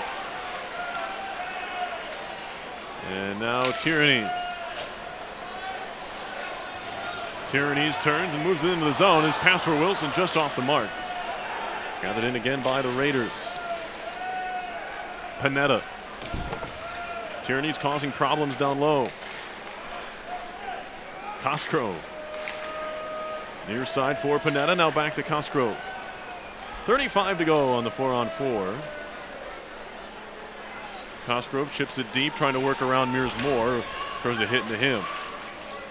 Poked free. Cosgrove again. Moore falls down. Cosgrove behind the goal. Working around Wilson. A little shimmy, trying to get loose. Wilson has him wrapped up, and the puck goes out to center. Panetta. Escape back to behind his own net. Before handing it off. Cockrell on for McAvoy. He's given Colgate the lead, McAvoy has, with his 5th goal of the year. Both men come out of the box. Back to 5-on-5. Morello. Emil Orval. He gets stood up at the blue line by Citron. Meyer. Throwing his body around down low was, looked like Polino, and now Orval trying to keep it alive at the blue line. Forced out to center ice by the Raiders. Back to Orval. He'll shoot it deep. Point stops it there. Left for Meyer. Second period. Just about 7 minutes old. 2-1 Raiders. Jerry has his man bottled up, but he moves it into the zone anyway. It's Tyler Penner. Now Burke throws a hit. Donovan on into the zone. Trying to pinch him off the play was Brooks and did enough to make him lose the puck. And now it's picked up by Jerry. Trying to stick handle, lost it. Now chipped high off the boards and out to center. On goal, so no icing here. Marshall has to play.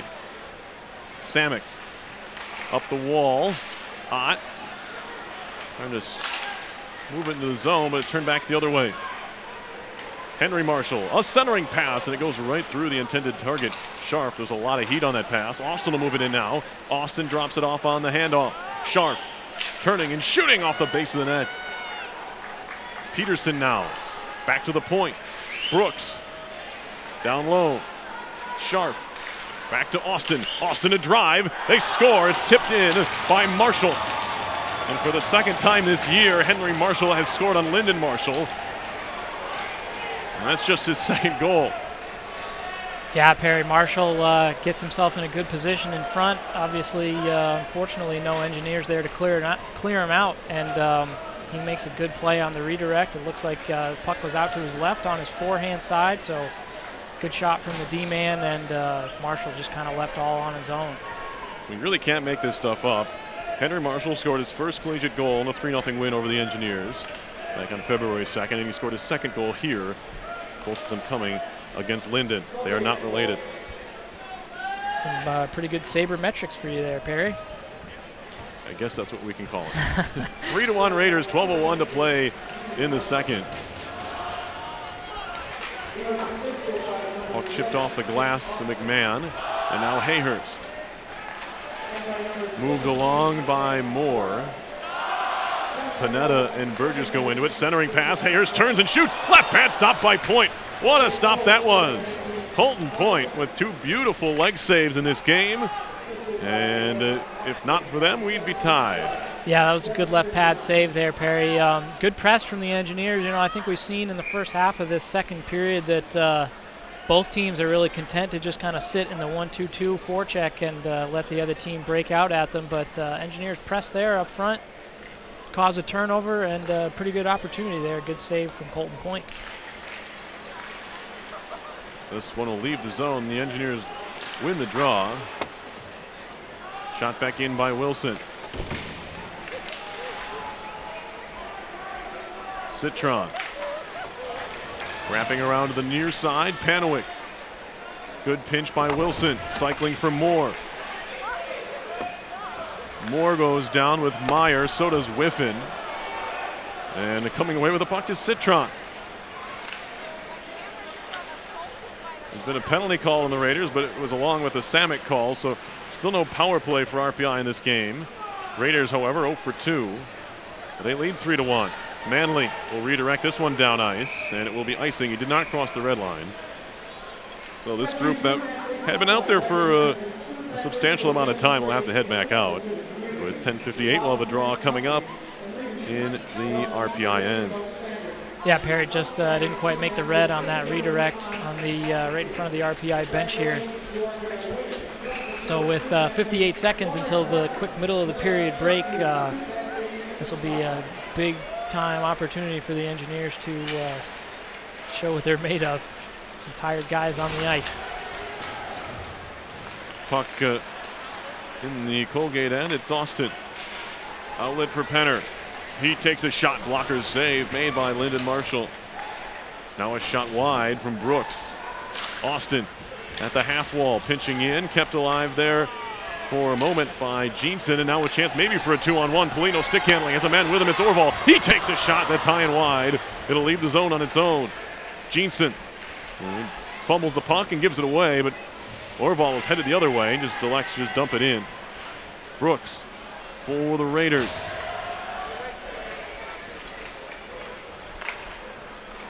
Drops it off there for Austin. And now Brooks, and now tipped deep by the most recent goal scorer, Henry Marshall, for Colgate. Back out to center it goes, Panetta. He plays catch there with Cosgrove. RPI has scored first, but the Raiders have the last three. Shot in by Cosgrove before he takes a hit there from Ott.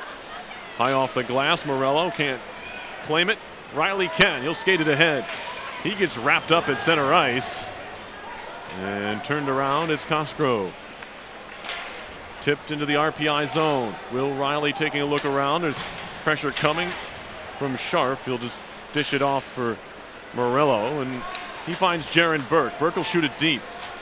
Burke scored his first collegiate goal a couple weeks ago. It's Dartmouth. 7-3 loss. Burke turns and shoots, and puck left the zone. It'll be offside. 9:10 to play in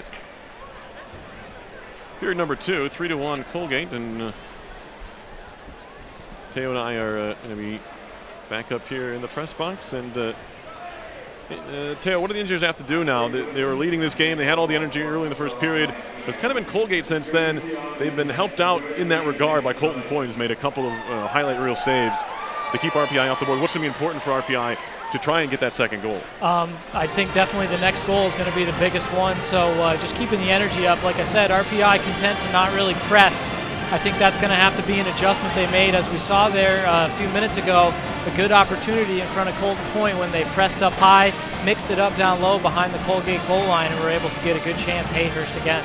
We saw last night the Engineers scored a goal, their second goal on a screen. Evan Tierney's provided that. And all they had to do was throw the puck at the net. A lot of times when a goalie can't see it, they're not able to get their stick down, or maybe the 5 hole's open. You know, they're not in the right position to make a save sometimes if they can't see it.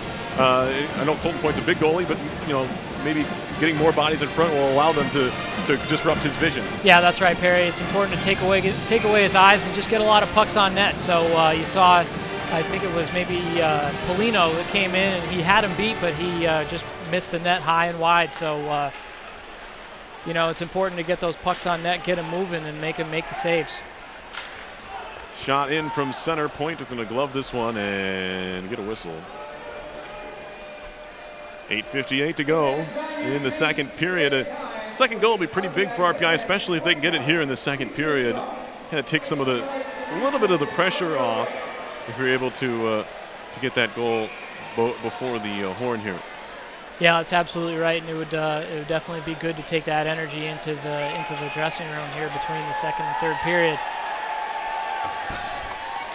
Draw to the half boards, and now moved out to center by McMahon. This will be gloved down by Riley. Kicked at by Prapavesis. And now Riley again. Back to Prapavesis. Raiders providing some pressure. Engineers able to get it out to the neutral zone. Turn back around, race for the puck. Dowda's going to get there. Or will he? No, Riley.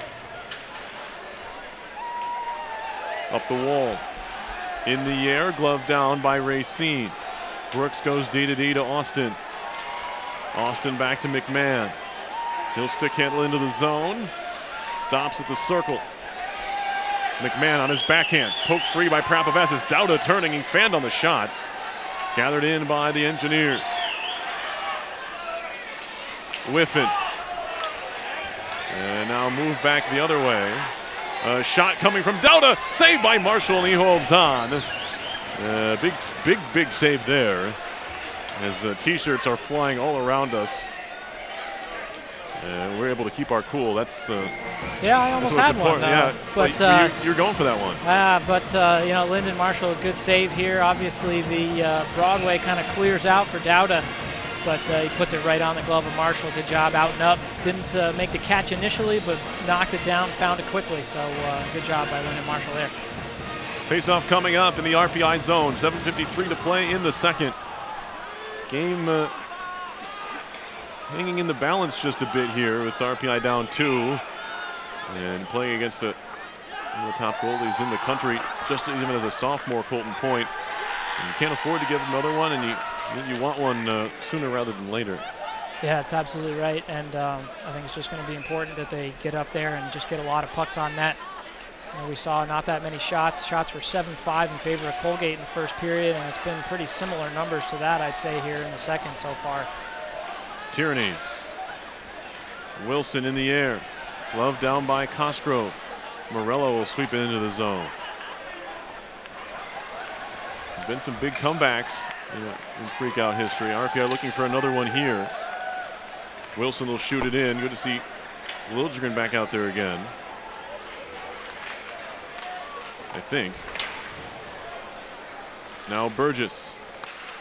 I was going to say I've been missing Vic a few times on a couple of shifts, but might have just missed him. Here's Hayhurst. Burgess trying to work it away from the wall. Cosgrove knocked away by Panowick. Wilson gets there first in the neutral zone and swats it all the way in. Hayhurst spins away from the check of Panetta. Jacob Hayhurst has the lone RPI goal, turning and shooting, looking for that top right corner. And Point saw that one. You can see Moore trying to create a screen. Unfortunately, Mears Moore stands at 5'9", 180, and on a shot like that, Point can just see right over him. Yeah, that's exactly right. He saw it and made a good save, but Moore definitely, he knows his role. He's doing a good job. He set the screen there. He's playing with the Hayhurst and Burgess group now, where Liljegren started out the game, so maybe a little less use from Liljegren, but Moore definitely taking advantage of the opportunity. Puck moved down ice. Good poke there by Harris. Bouncing puck in the zone. Jerry gets there with a long reach. Now he's wrapped up. Poke back towards the point, but it'll leave the zone. TJ Samick with it. He'll slam it in from center. Glove by Point and get a whistle. 6:14 to go in the second period. 3-1 Colgate. As the Engineers with some offensive zone time there. It's what you want, and working their way into getting better chances. Yeah, that's right. And, we saw Burgess again. He was kind of Johnny on the spot on the first goal. He's got a couple other good opportunities so far, and he did a good job getting his feet going and finding his way in between those dots here to get a good scoring chance. So hopefully that line can keep bringing it. Face-off. Moved behind the goal by Scharf. And now Citron just swatted it right back. Whiffen didn't realize. And now he throws a hit on Meyer. Marshall for Colgate. Scored the Raiders' third goal here in this period. 7:59. Citron to center. Worked on further. Riley had a crack at it. Chipped into the zone. Prapaves is back to get it. He takes a hit behind the goal. Stolen away by Peterson. Jam tried the side of the cage. That one's kept out. Morello will work it to the far side. Austin pinching in. Works it right back down low for Ben Scharf. Stolen away by Riley. He wants to skate. He'll flip it just across the blue line. And now we get a whistle. And we're going to get a... What do we have here? Touch with the high stick, High stick, okay. Is it a high stick or a hand pass? I didn't see. It's knocked out of the air. Yeah, yep. I think it was McMahon just reached up and touched it with a high stick, but good job by Riley trying to press the issue here and get the puck up into the Colgate end with a fast rush. Shots are just 13-12, so not a lot of shots either way. It's been a game played mostly in the neutral zone as Racine moves in, stops in the circle, takes a couple of bumps there from Wilson. Stays on the puck, however, before Racine takes over, McMahon. McMahon behind the net, watched by Manley. He'll hand it off to Brooks. Brooks, a shot that goes wide. Moore pushed on further. taken right back by Austin. He'll play catch with Brooks, and now here's Dauda. Dauda lofts it into the zone. Colgate will get a partial change as Manley will play it off the end boards for Wilson. Playing his final home contest. And now streaking across the line offside was Moore. And RPI trying to time it up there. Ott looking for Hayhurst in some space, but it just doesn't connect. And we'll have a face-off coming into the neutral zone. Yeah, Perry, like you said, both teams here just trying to open things up in the neutral zone and get some fast rushes. We've seen a couple of breaks for Colgate one-on-one, and a couple of good two-on-ones for RPI. Obviously, the opening goal of the contest came on a two-on-one, so a lot of back-and-forth neutral zone play here. Shots are 7-6 RPI here in the second period. Colgate still a 13-12 advantage. Now we get an ice on the Engineers. Will send the draw all the way back down. And certainly if RPI can get the next goal here, they have a good shot at coming back. You want to get something the crowd to cheer about. Maybe it's a hit, maybe it is a goal. Obviously a goal, but you can get a hit, maybe get a power play, something like that going to get the folks out of their seats. Yeah, that's right, Perry, and I definitely think that RPI is going to have to do something to make that happen. I don't think Colgate trying their best to play a quiet game here, and I don't think that they're going to give any favors to the Engineers here. Now Burgess just backhanded that one towards the middle of the ice. Stolen away by Penner. He'll chip it deep. TJ Samick back there. He's met by Penner. Harris picks it up and fires it across to Burgess. Right back to Burke. Burke into the zone, pulls it back, takes a shot that goes wide. There's good passing there through neutral ice for RPI. Good sharp connections. And they got the shot that went wide. Now we got an offside here on the Raiders. 3:38 to go in period number 2. Colgate leading this one 3-1. They've scored the last 3 goals of this game.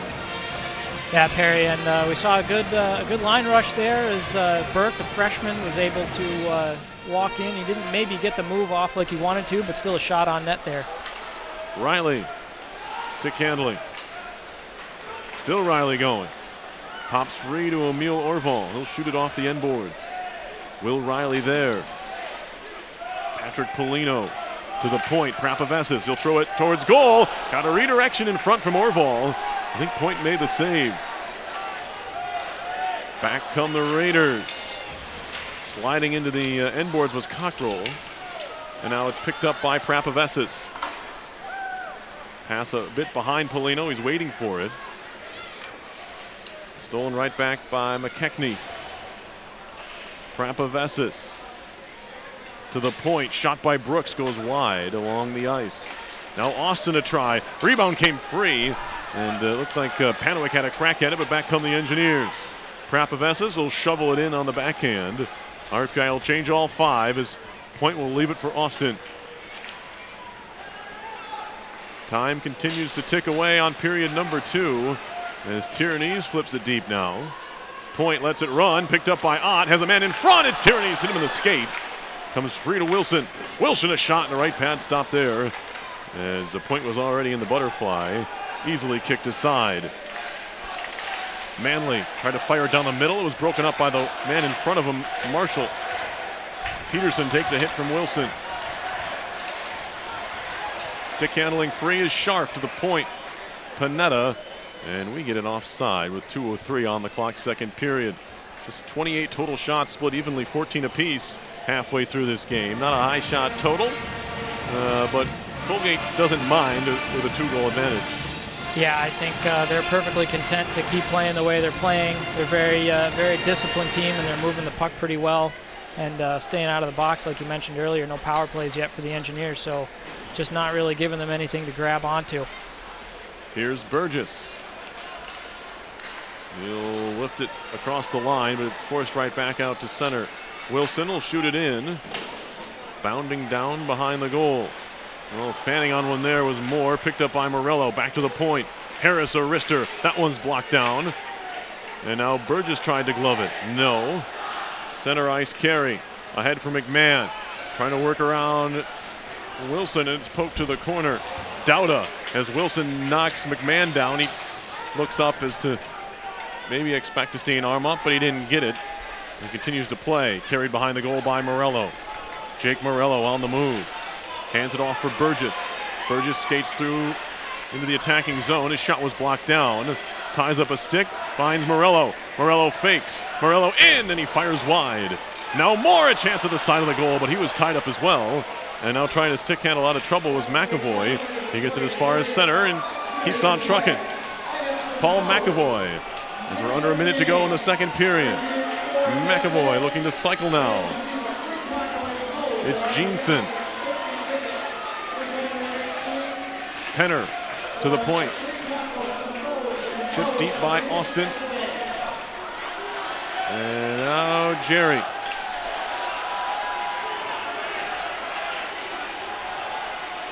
Polino moves it deep now. Penner off the wall. McAvoy intercepted by Riley and inadvertently kicked the stick out of Jeanson's hand as he was looking to reach in. RPI will dump it in again with 14 seconds left in the period. Austin. Pried away from Brooks. And now Orval. Jeanson to center with 3. 2 seconds, the shot is sticked away on the try from center ice by Penner.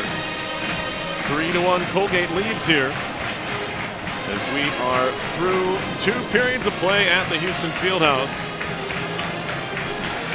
We are live once more above the in the press box here. Perry Lascaris, Teo Camadilla, and Teo. Obviously, all Colgate in that second period. They scored the 2 goals and established a lead, but still 20 minutes to play. And in a game like this, really anything can happen. Momentum can be, proved to be even bigger in a game such as this. Yeah, that's exactly right. And they're definitely not out of it, but just a quiet period from Colgate there. They got the 2 goals and just played how they wanted to. And you got to think that the Engineers are going to need more than 14 shots against a goalie like Colton Point, yes, right? No, that's exactly. No, and it's true. And generating scoring chances. They had a couple of times where they were able to cycle in the offensive zone. If you keep that up, and as well as anybody, an offensive player in your own day, you keep moving the puck around the offensive zone, keep moving your feet, you're going to draw a penalty. They haven't drawn one yet, other than the coincidentals. You get a power play, you create some opportunities. Maybe even if you don't score on that power play, you get those gears working offensively and maybe turn that into a goal down the road. Yeah, that's exactly right. And with all of that, obviously with the crowd here on Big Red Freakout Night, it'll be important to get that energy going so that they can kind of get their team excited about this third period. Well, we're going to take a quick break here and be back with our rest of our second intermission. Your score after 2 periods is Colgate 3 and RPI 1. You're watching the 41st Big Red Freakout here on RPI TV.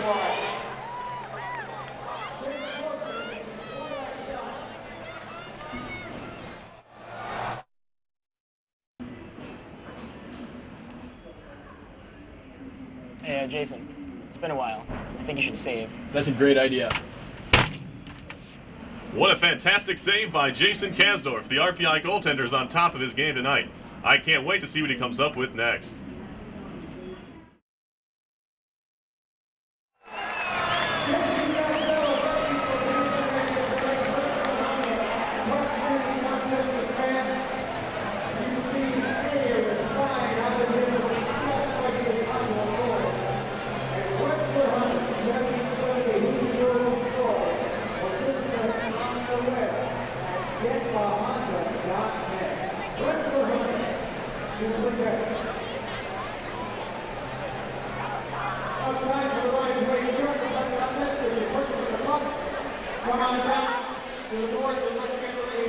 Hey everybody, we're back again. Perry Lascaris, Teo Camadilla.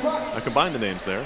And between periods, and we want to show you guys some of the stuff, some of the older prizes or gifts given away at the Big Red Freakout. Teo, what do you have? Perry, I have a 9th annual Big Red Freakout versus St. Lawrence, 1985 NCAA champion. 2-1 1986. Fun fact about Teo Camadella, both of his parents graduated from RPI in 1986. Wow, look at that. So it's almost kind of coincidental there I gave you that. But we also have this nice pennant, and I kind of hope that we sometimes go back to one of these here. Very nice Freakout pennant. I think everyone's favorite or least favorite, I think it's depending on who you are, is the vuvuzela that we have here, and for this very reason. Yeah, I don't know why I put my mouth on that, but I have these sitting around the office. Many things have been given out, including this year's socks. I should have actually picked up a pair to show you guys, but here's another one from 2010. It's a nice scarf, and then this one, I don't know its function. I think is a seat cushion. Yeah, Perry, that was sitting on my chair as I came up here. I really thought that you had left a whoopee cushion there for me. No, you didn't. This is from the 16th Freakout, and my favorite part of it is this old-fashioned Puckman logo who's using a vuvuzela, kind of a extra marketing tool there. This is from the 93 Freakout against Brown. It has the old Rensselaer Union logo on the back. So some good stuff here in the press box. It seemed like they gave these out a few times. This one's from 91 against Brown, another megaphone, I guess you could call it. Yeah, I'm not sure. I think they could use a few of those here this evening with the noise level that we've had so far in the building. The fans into it, yeah. I mean, well, they did make it illegal. The RPI rule came into effect in the late 80s. Basically, because RPI was giving away noisemakers at games, and the games are too loud, the NCAA said, hold on, you can't keep giving these away. So that's why the RPI rule came into play.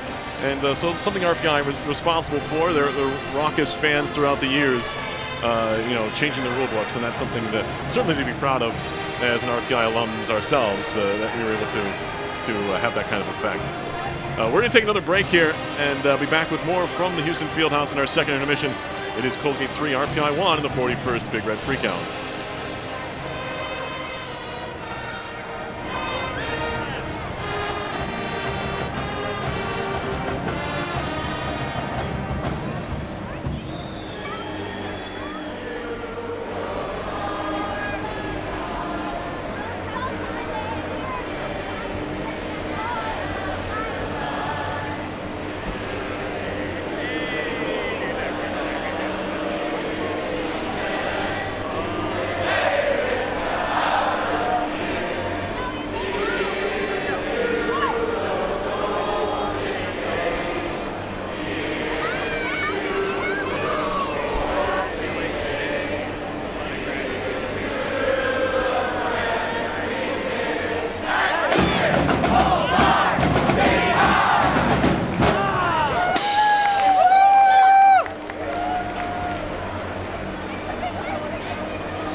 Hey guys, we're back at the Houston Fieldhouse. Justin Etzine, the GM, is with me. And Justin, thanks so much for coming up here. Absolutely, thank you for having me.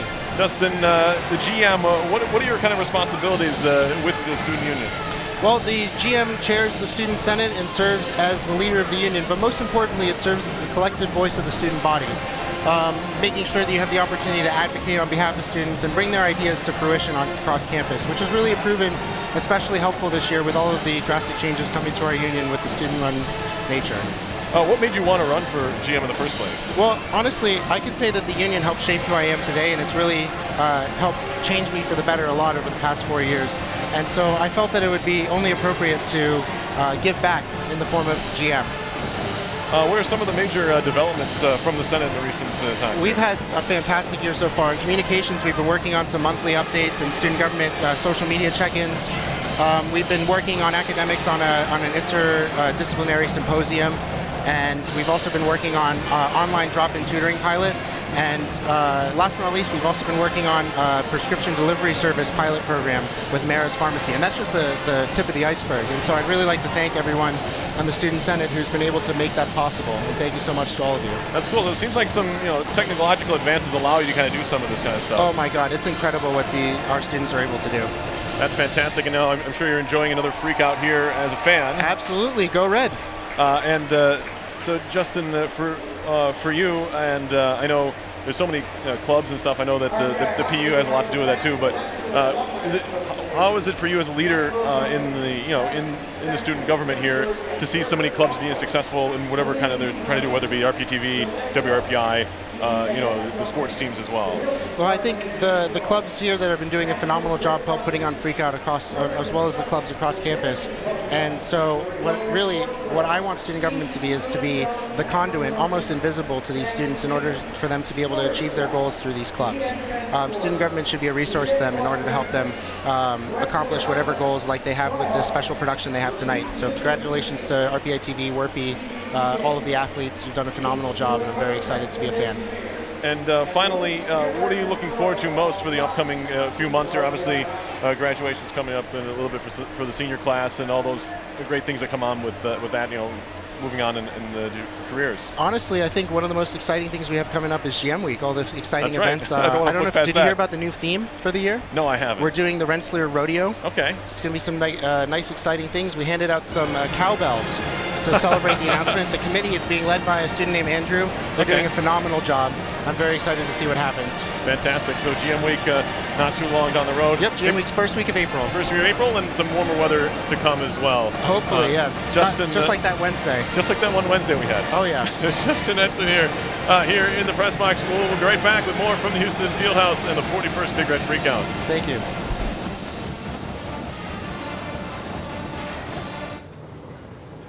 Hockey is a sport that's taken a lot of us to a lot of different cool places, and this is certainly going to be one that everyone looks back on and says, yeah, hockey took me to Belfast. We basically came right off the plane and went to the Giants Causeway, which was pretty spectacular. Got the chance to tour around Belfast in the Black Cabs yesterday, so it was pretty historic. Learned some things about the town and kind of how it's evolved over the last couple hundred years.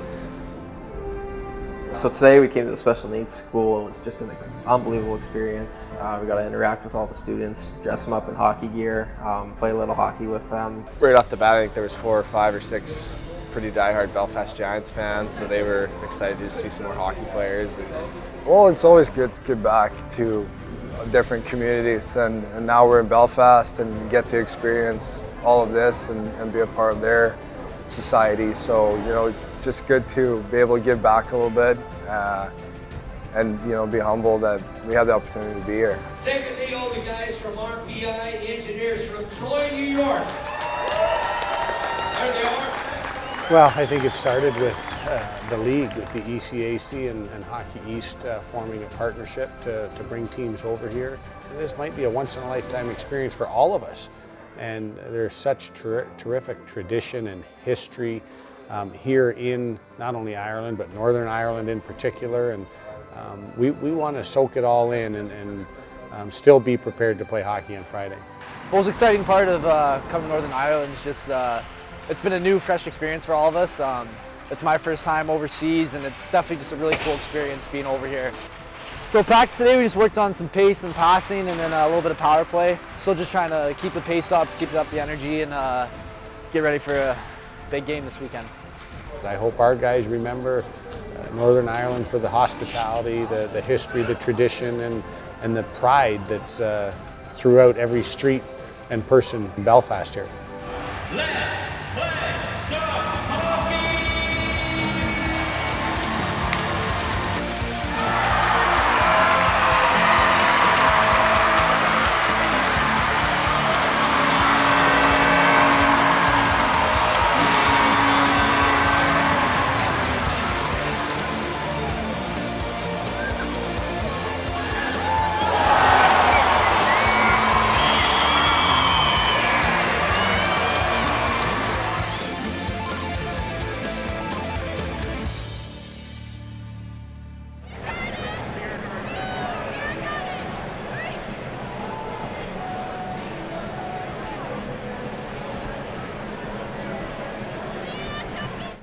Hi, I'm Richard. I'm Andrew. I'm Anthony. I'm Erica. I'm Jason. And you're watching the 41st Annual Big Red Freakout, live on RPI TV. Let's go Red!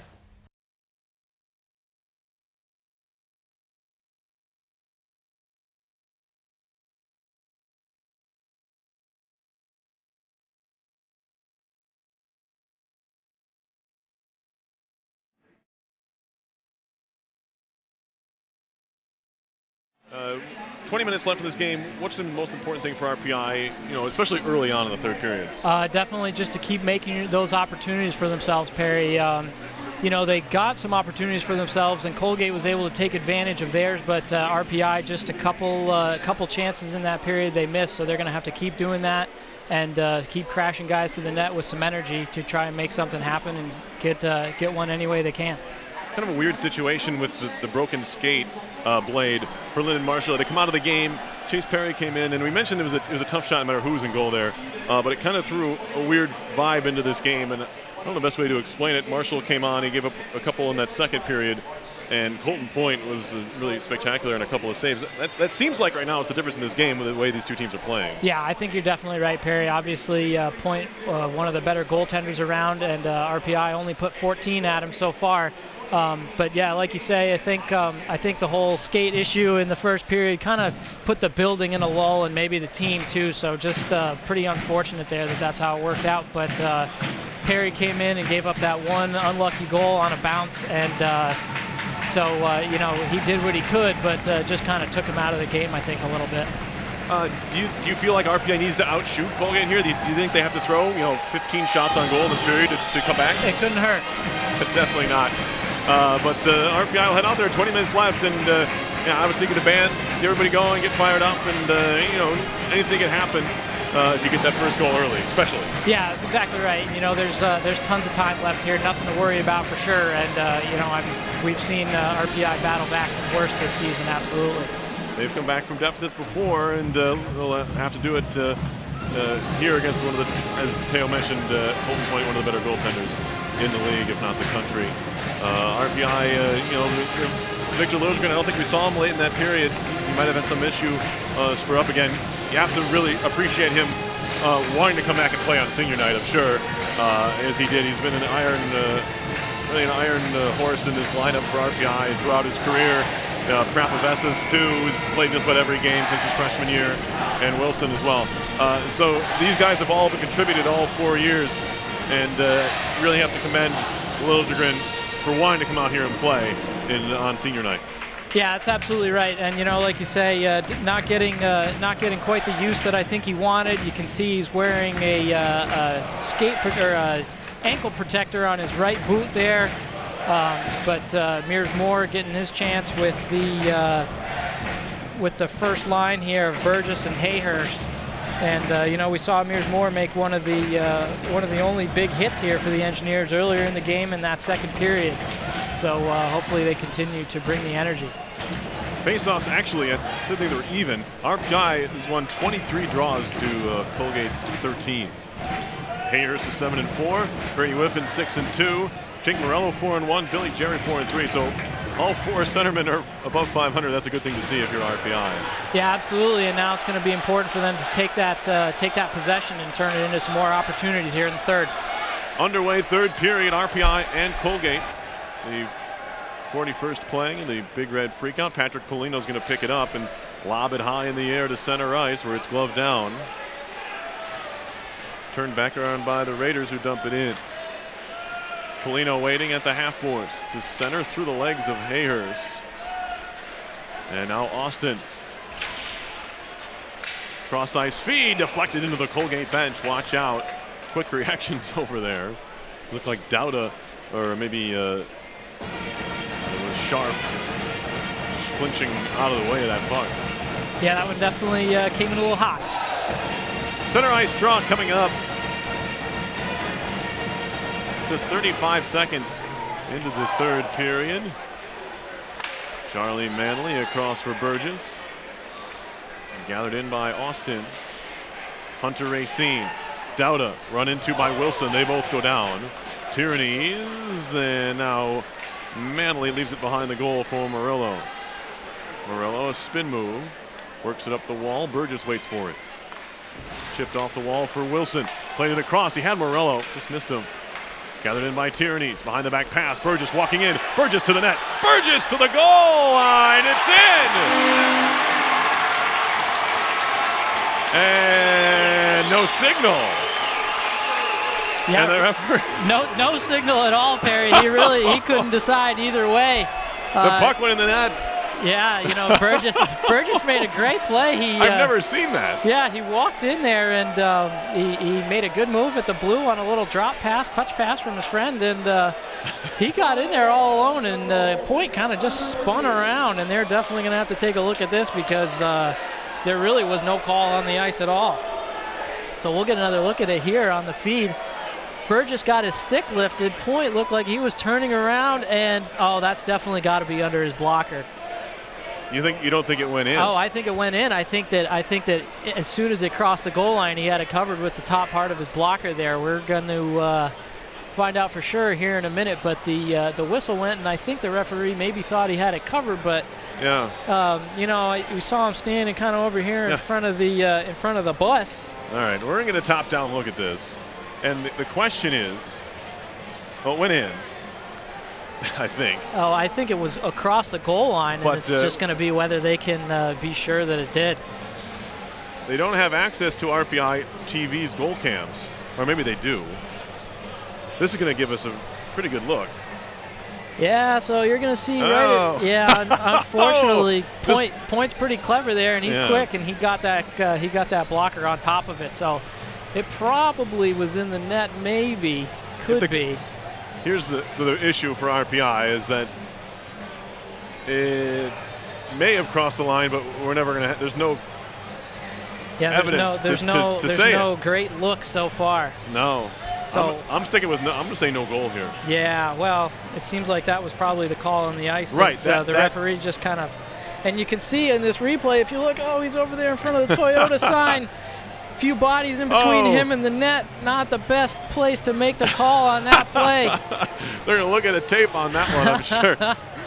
Yeah, well, I'm sure he won't be proud of his own positioning on that one. But, and you know what? It's too bad because, definitely seen some clips from the Olympics where the referees have been monkeying all over the net to try and get a good look. And that's not the same videos. Level of commitment from our NCAA referees here, Perry.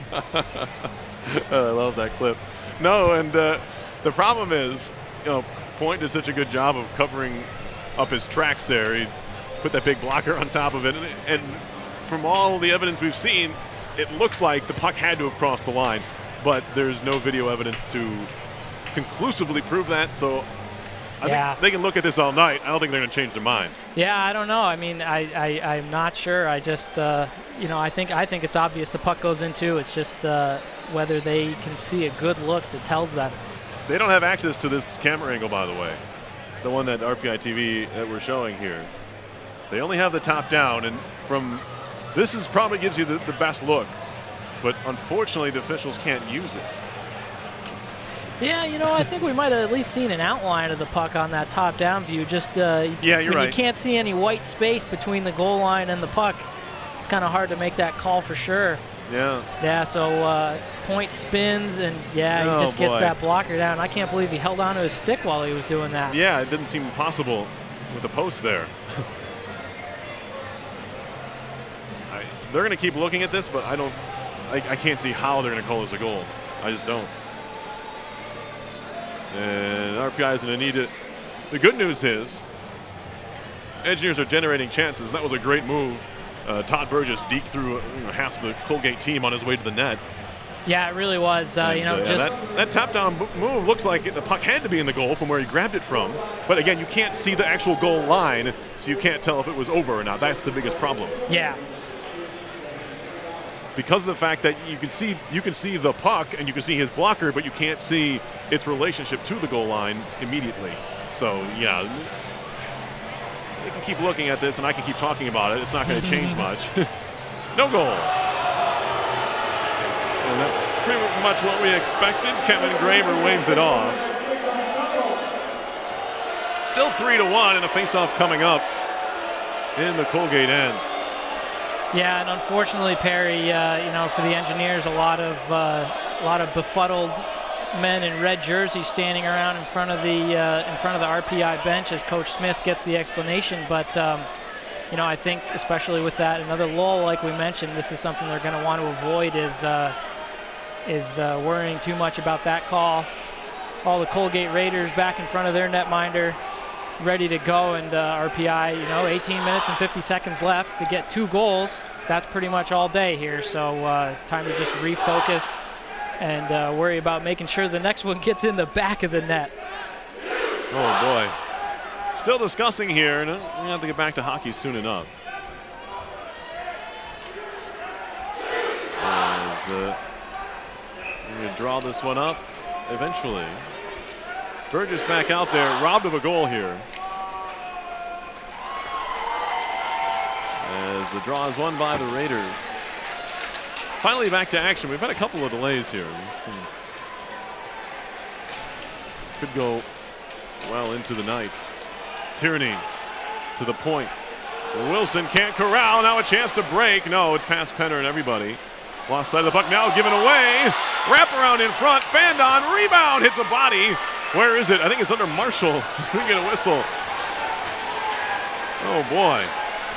Yeah, Perry, and unfortunately, Keystone Cops out here. Yeah, unfortunately for me, that's definitely not the first time I've seen Lyndon Marshall kind of go out for a little exploration into the corner and make a turnover like that. So very lucky there. Obviously, his teammates selling out for him, but Marshall just kind of mishandles the puck, has a turnover, and that's not the first time we've seen it from him. So they stole one there.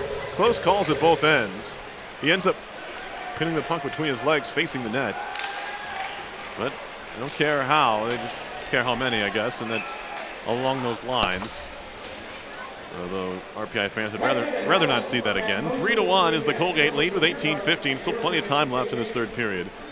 And RPI has already nearly pulled one back moments ago. They had to review it for a good 5 minutes.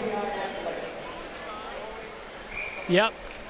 But, like we mentioned with the little giveaway there, kind of a new lease on life.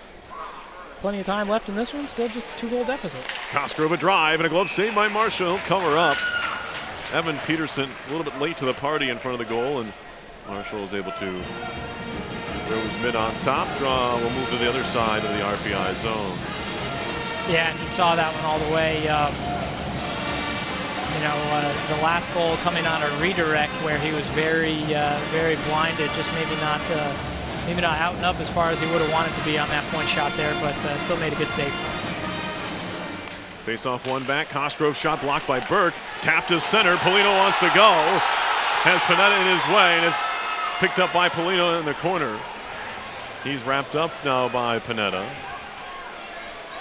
Burke pulls it out of there. Now Polino lost it. Here's Scharf to center. And in deep, Krapovessis. Hayhurst pokes it free. Another poke from Hayhurst, and now lobbed high in the air to center. Jaron Burke gloves it down, has to be the next to touch it, and is, before dumping it in. Willie Brooks hands it off for Austin. And now Cockrell. Tipped in deep by the Raiders. But Panawick got too much of it and lifted it out of play. 17-18 on the clock. Well, the draw coming up, I believe, outside the zone. Yeah, Perry, and as I looking down at the RPI bench, I don't see number 12, so I think that might answer our question from earlier. No, Victor Lilderman gave it a go, and you have to admire that, but he's back in the locker room. Todd Burgess to the point. Shot coming, deflects wide. Now Tierney. Lifted along. Back to the point for Harris. And now Tierney with the Tierney's with it once more. With Liljegren's mother here to see him on senior day, that probably had to factor in, you have to imagine. Here's Samek all the way from Stockholm, Sweden. Now a shot comes from Samek, hit an arm on its way through. Played behind to Austin. Yeah, obviously though, great for Vic to factor in on the RPI goal right at the opening here. Absolutely. Face off here on the glove save. Now Liljegren had the assist, so did Burgess on the game's opening goal, 32 seconds in. Jacob Hayers is 11th of the year. But since then, it's been Racine, McAvoy, and Marshall all scoring even strength goals for the Raiders. They lead 3-1.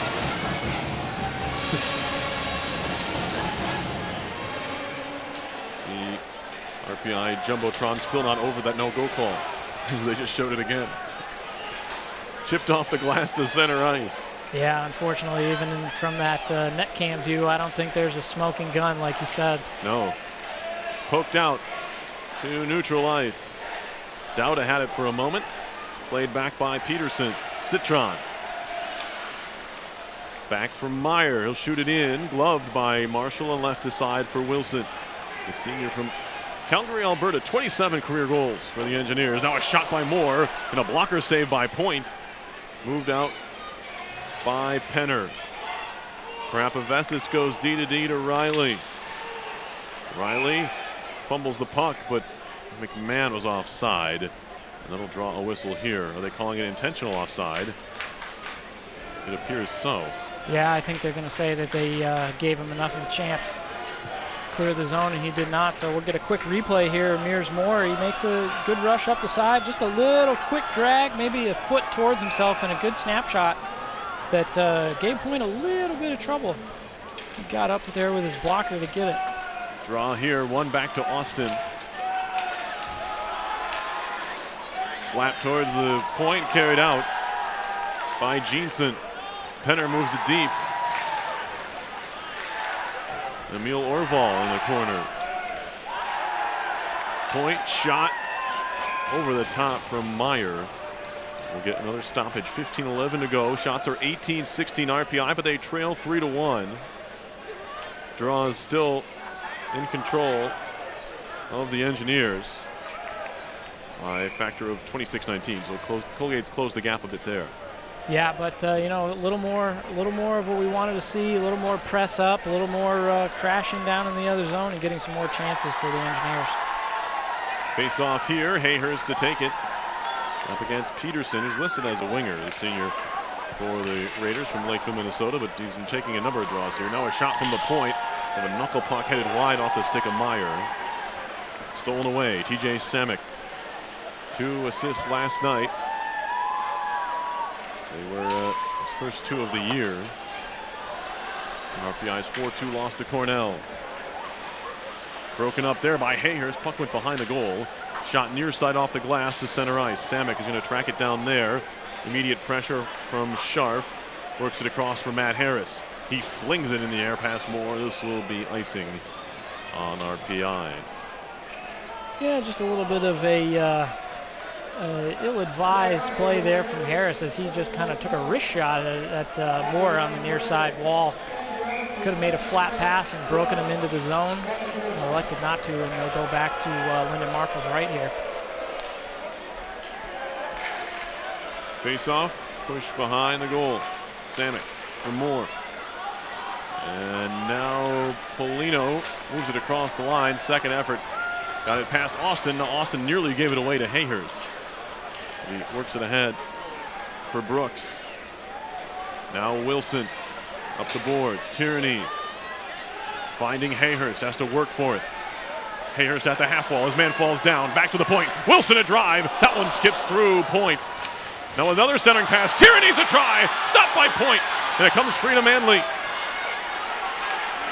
Manley across for Wilson. That pass left the zone.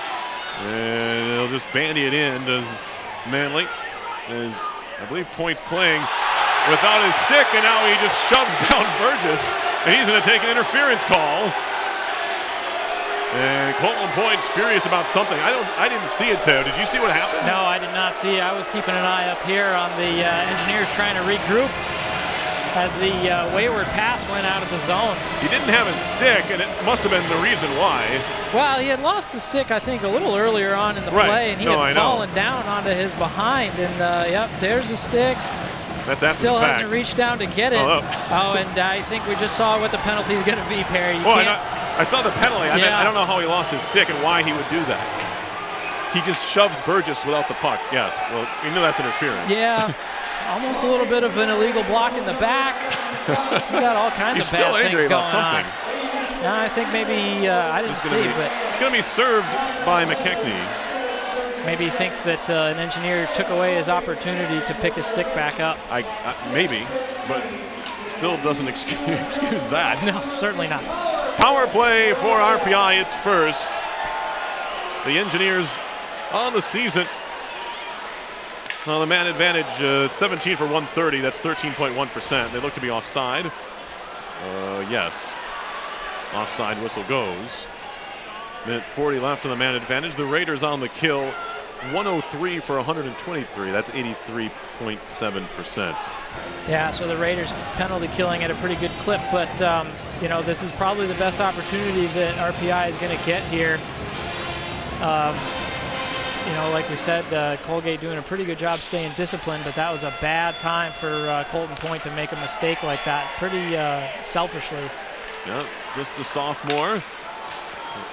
You don't want your goalie to be agitated either. You want those guys to be calm. Here's a play for Harris. A wrister over the top, high off the glass behind the goal. Hayhurst behind for Whiffen. First time on the power play. Nice keep at the line. Tyrannies fakes a shot, finds Riley, and his shot hit a boot. Riley once more for Hayhurst, trying to play it back up the wall. Leaves the zone. Back across, good connection. Hayhurst in, drops it off for Wilson. Wilson back to Hayhurst. They play catch. Wilson a shot right on. Rebound loose at the side of the cage. Whiffen trying to lift it up over, and it's worked back. Good patience there. Burgess across. Riley down low for Hayhurst. Wilson, a wrister, save made, and it's between the pads of Point, and now getting dumped in front of the net. And we've got a fracas here as Whiffen was knocked down from behind, and it allowed his teammates, or forced his teammates into action. We might get some more to come of this. Citron then again knocks Whiffen down. Yeah, Perry, we're definitely going to see a few here. I saw the first one, kind of a flying elbow going down onto the back of an engineer who was prone in the crease, but they kept going, and I at least saw three aside. Unfortunately, all four of them down there for Colgate, so the Engineers a little outnumbered. Yeah, Citron just barreled into Whiffen. And then Meyer came down on him with the cross check, kind of in the back of the head area. Engineers should get more power play out of this. I would expect so, especially after at the tail end there. We saw another little, almost an RKO kind of move, I think. Yeah, it's almost worthy of. Yeah, unfortunately, the Engineers, you know, they're passionate bunch of guys too. They want to win this game, and maybe lost their heads a little bit too. Just a little bit too much extra mixing it up in there. So hopefully they don't end up on the worst end of it here after that. You have to imagine, at the very worst, it has to come out even if you're RPI. Yeah, I think that's right. Yeah, and you know, I didn't see Whiffen do anything egregious towards Point. He was looking for the puck. It wasn't there.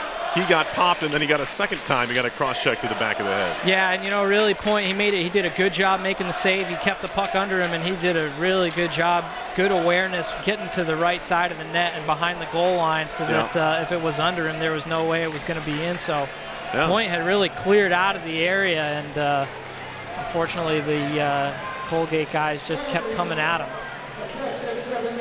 All right. Here come the penalties. Meyer gets a roughing.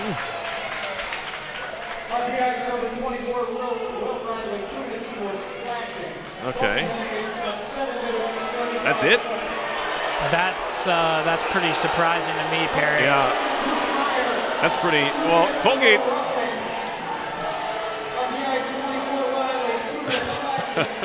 Citron with the initial, he got the party started, in my opinion. Citron definitely had he had his man in the headlock there. I believe it. Yeah, it was Whiffen. Yeah. So Citron had Whiffen in the headlock, and then Meyer gets the penalty for coming down on top of him. Yeah. I guess the worst case scenario for RPI, that was it. Yes. You don't get any more power play, but we will play 5-on-4. Yeah, and worth mentioning, Riley, the defenseman, if he was out at the point and came down and got a penalty, then that could have just made things worse. That's true. And it's cleared by the Raiders. 30 seconds left on the RPI man advantage. 12:14 to go in the third period. 3-1 Colgate leads. Prapavesis back for Polino. He'll carry in. Shoots it around, bouncing puck. Emil Orval can't track it down. Diving play to the line, keeps it alive for Prapavesis. Right back to Orval. Now Wilson, down low. Polino, a shot right on, and a chest pad save made by Point. He holds on to it there. Good work all around. Still on the power play for 6 more seconds. These Engineers, they've made the most of their 2-minute man advantage. Yeah, it's definitely right, Perry. Good opportunity, good puck movement, and we saw it before the scrum there. A lot of good puck movement, some good shots, and Polino with a good opportunity. I think it might have just rolled on him, and he hits Point right in the chest protector. Face-off coming up here. Morello and Sharp. Maybe one more shot on the power play if they win it back. Prapavesis, Wilson, a shot and a glove saved by Point. And the power play is over. McKechnie out. Engineers 0 for 1 on the man advantage. Yeah, another good shot on net from the Point, coming off another face-off win. So those have continued to come for the Engineers here. So RPI generating some chances there on the power play. Shots here in the period, 10-1 RPI, 24-16 overall. Yeah, this is definitely the energy they wanted to bring, and not the best result on that power play, but I think if they can keep playing like they are. Whoa, shot by Tyrannies, and it kind of handcuffed Point. He had to roll his glove hand down to his chest to make sure he maintained possession. And they definitely, they've got Colgate on their heels. And you get a position like this, if you're RPI, you have to strike. You have to turn it into a goal. Here's Austin. Now Penner lifts it far side. They're onside. Fans upset about something again. As it's going to be dropped off here, but a little miscommunication with Brooks sends the Engineers back the other way. Burgess, he'll take a shot. It's blocked into the corner. Morello drops it back, and it's intercepted by Jeanson. Jeanson will lob it off the wall and in deep. TJ Samek back to get it for RPI. 11 minutes to go in regulation. RPI trying to avoid its 4th straight freakout loss. Now a diving play is needed from Samek just to clear it to center. Citron throws it wide of goal. Donovan Ott chips to center ice. Panetta there. D to D. Actually finding Marshall there. And now Citron takes a bump from Ott, and will this be icing? No. Lifted to the corner. Marshall again. Off of Peterson. And now Ott gets it as far as center ice. Austin once more finding Cosgrove. Austin will shoot it in this time. Lyndon Marshall back to stop it there. Harris with a little bit of pressure coming from McMahon. Thrown down ice by Ott. This will not be icing again. I can't explain that one. Do not know why. Now McMahon met by Whiffen. Forced back into the zone. Cosgrove off the glass to center. I was going to say if RPI capitalized there, Colgate would have a decent argument. Hayhurst in. Feed across. Polino lets it run. Prapavesis back up top to Hayhurst. Stick handling in. Hayhurst a shot off the crossbar. It goes in! Jacob Hayhurst, his second of the game, and it's 3-2. Yeah, Perry Hayhurst is going to get his second. Made a pretty slow zone entry there, and he kind of walked in, almost put one of his friends offside, but was able to keep walking in, walking around, and he's going to hit the crossbar, and it goes off the back of point and into the net after hitting the crossbar. I wasn't sure if they could go to break after a goal. I'm not sure the rules exactly on that, but I believe they are to do some shoveling.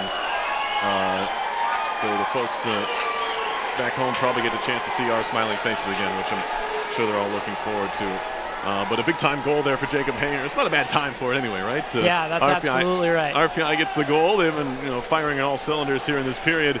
And a little good bounce there for RPI. They've been a couple of bad bounces here tonight in this year for that matter, but Jacob Hangers gets the nice bounce off the crossbar, off the back of point, and across the line. Nothing he could do with his blocker to try and make sure that one didn't cross the line. But an exciting time in the field house. Still plenty of time left to find that equalizing goal, Teo, as folks are still kind of taking it all in. Al Shibley, the PA announcer here, longtime PA announcer, announcing the goals and assists on that one. But Wilson picking up an assist on that goal on senior night is a big-time goal in this game, and the momentum really has been in RPI's favor all along this period. Yeah, that's exactly right. I think that maybe was their 12th shot that period, so Hayhurst, Johnny on the spot, again, a good shot. And as it's flipped up ice, Panetta's going to grab it. Played off the wall, and now Panetta once more. 9:25 left, now a one-goal game. 12th of the season for Jacob Hayhurst. Puck comes off the end boards, and now Burgess on for Morello. He'll shoot it in. In deep for Tyranny. And now out to center, a bouncing puck. Hayhurst had a goal in last year's Freakout, so 3 Freakout goals in 2 games for Jacob Hayhurst.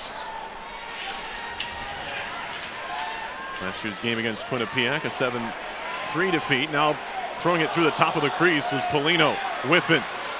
It's all RPI right now as Colgate does now clear to center. Penner into the RPI end, watched by Wilson. Down low from McAvoy, comes free to Jeanson to the point. Citron will just rifle it right back around. It'll ring around to the far corner.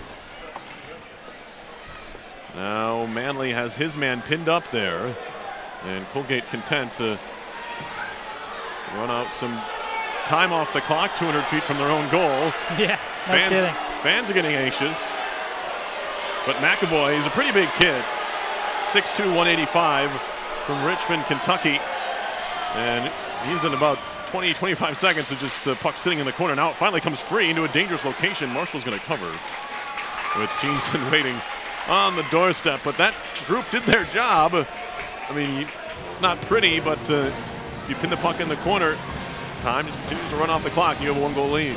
Yeah, Perry, a little early in the game to be playing that kind of game, but obviously I think that just shows that the Engineers are doing exactly what they need to do here, kind of putting Colgate back on their heels, and they got them off their game. They haven't really done much.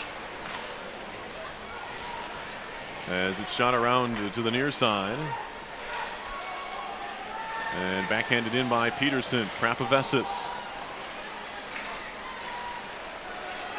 on the move. Mike Prapavesis, there's center. Still stick handling, fanned on the pass. Get some help from Jerry.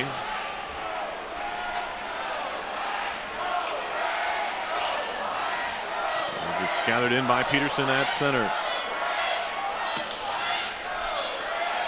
Riley on the move through the neutral zone. Riley from center cranks one up, and Point's going to hold on to it and get a whistle. Hey, why not? 7:08 to go.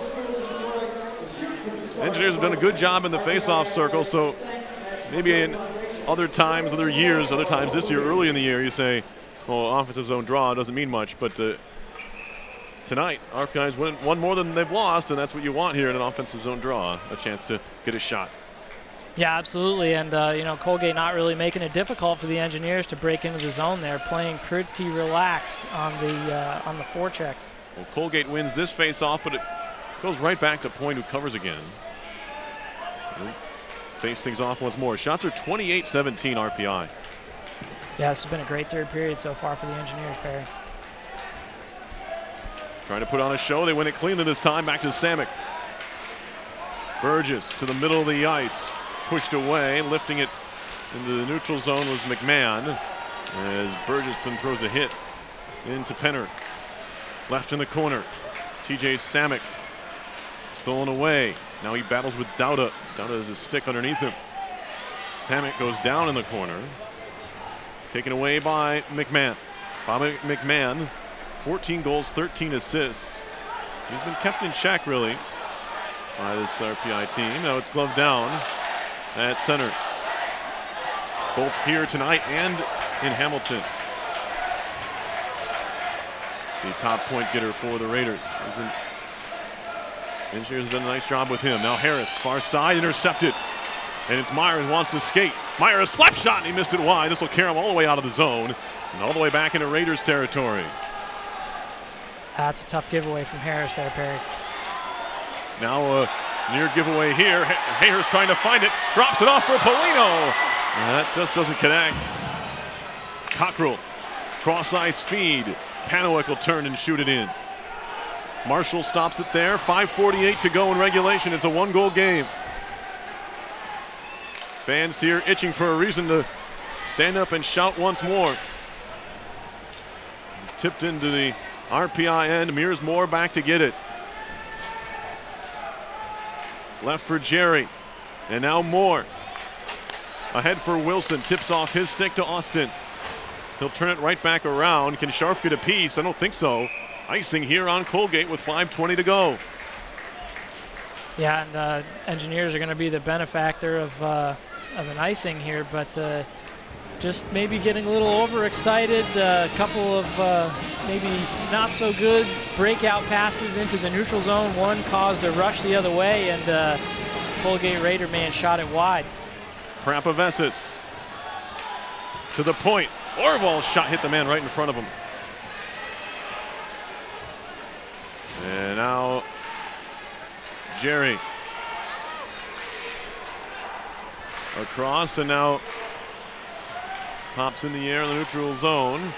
Trying to kick it to himself was Orval. He'll shoot it right back into the corner. Riley back to get it.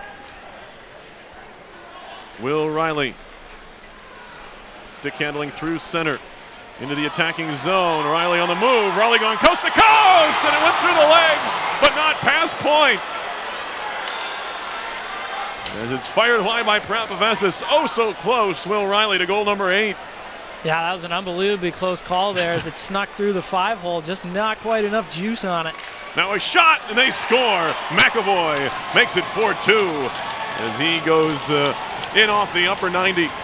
Wow, yeah, that's just the worst possible situation for the Engineers. A good rush from Riley, shows some speed, puts it between the legs, but not in the back of the net. And McAvoy just walks in on the line rush. The defenseman sagging just the teeniest bit for the Engineers, and McAvoy gets a pretty wicked snapshot away that I think it came right over the glove hand side of Marshall.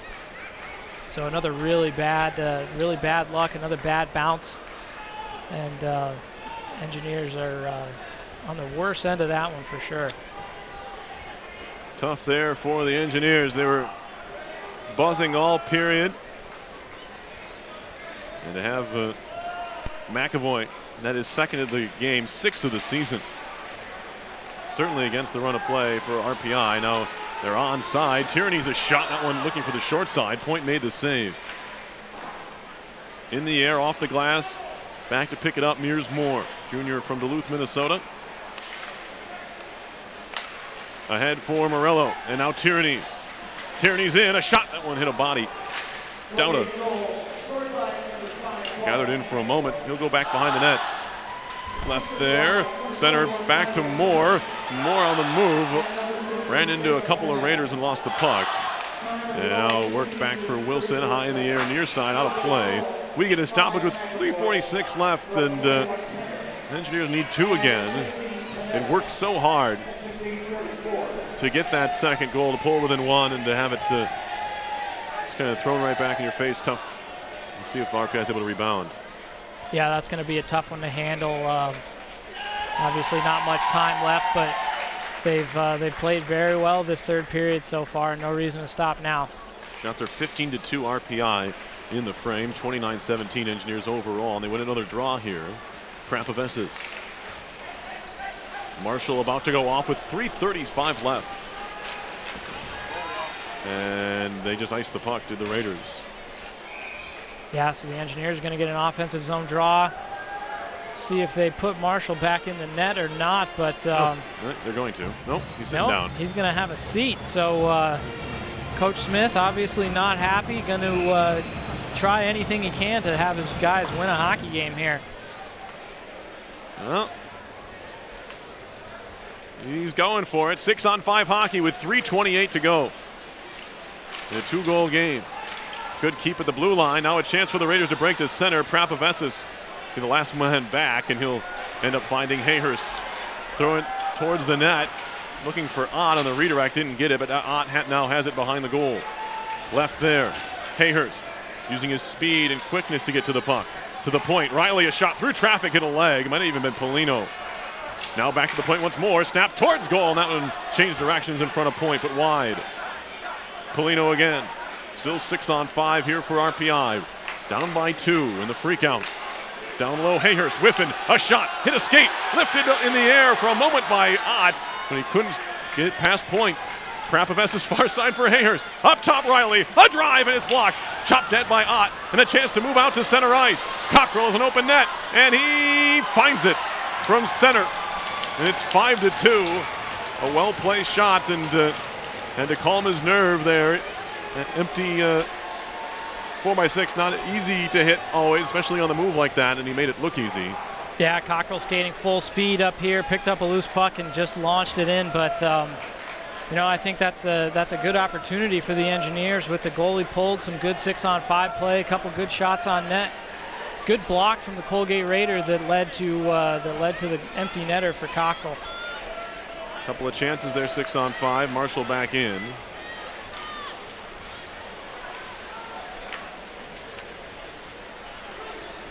As it'll be Wilson. And now play at the side of the cage, and Jerry is trying to stand his ground, and he says, I have right to this space, and the linesman says, have the right to some space over there. He wasn't trying to do anything wrong, but no, not much in that. The Raiders didn't like where he was standing. Yeah, you know, I think they're just trying to get out of this game here now. So just a little tough bounce, and points out a few moments like that. First with the Burgess chance, and then with the Riley chance, and then that one that just kind of dribbled in the wrong way. Yeah. He's been leaky. And the puck just flipped wide there by Morello. Continues to do battle in front of the net. Engineers on the attack, although just 5-on-5 here. Marshall still in the goal. Now down by 3, Burgess. Tight angle shot, gloved by Point. Might have been headed high, but Engineers are firing from anywhere now, trying to work their way back into it. It's this 5-2 with 1:59 to play. And it looks like, for all in the world, the Engineers are going to be headed to a couple more rematches with these Raiders next weekend. Yeah, when you know, it'll be a mixed bag, because obviously you give up 5 goals to a team with the 1 empty netter, but give up 5 goals is a pretty rough day. But they definitely showed some things here in the third period, and you got to think that if they had played like this all game, then the result could be much different. A blessing and a curse maybe for RPI. But maybe more of a blessing, we'll see. Obviously, only time will tell. But right now, looks like the Raiders are going to win their second Big Red Freakout in 2 tries. One back in 2012. Still the last player to score 4 goals against RPI. As it comes free to Cosgrove, a wrister off the crossbar and out of play. Still the, finish my thought, still the last visiting player, road player, to score 4 against RPI was Austin Smith in that freakout, February 4th, 2012. And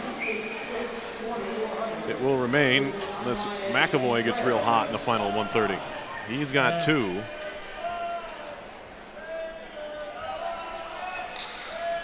It was an 8-3 decision that time. Moore behind the goal. Lost it to McMahon. He's wrapped up by Riley. Cockrell scored the most recent goal. Empty netter, his 8th of the year. And now Will Riley to center ice for Jerry, and now Burke. Burke into the offensive zone, pulls it back, takes a wrist shot, hit his shin pad. And now Jerry across, good find. Riley, puck skipped on him when it found his tape, and now Moore forced out to center. There's a whack to Cosgrove. Riley in, lost the puck. Burke trying to find it, runs through his man, Citron. And now Penner breaking. Raiders will try the near side. It's just McMahon tipping it deep. 40 seconds to play. Krapovessis. Tyrannies off for Morello. Drop pass, one-timer off the side of the post. Tyrannies hit the crossbar in the last 10 seconds last night. Now in the final 30, hits the post. Wilson gloved here by Point, and he'll hold on. RPI has peppered the Colgate net all period. 20 shots in the frame to Colgate's 4. But look at the goals. 2 for the Raiders and 1 for RPI. Of course, the empty netter thrown in there kind of skews things a bit, but RPI did all it could to try and come back in this game. Yeah, and I think that just the 20 shots is just kind of a demonstration of what RPI is going to need to do. Look out. If they want to. McAvoy needs to get himself away from the RPI bench. Yeah, that might be a good idea. He, young man having a hot night. Probably feeling pretty good about himself right now.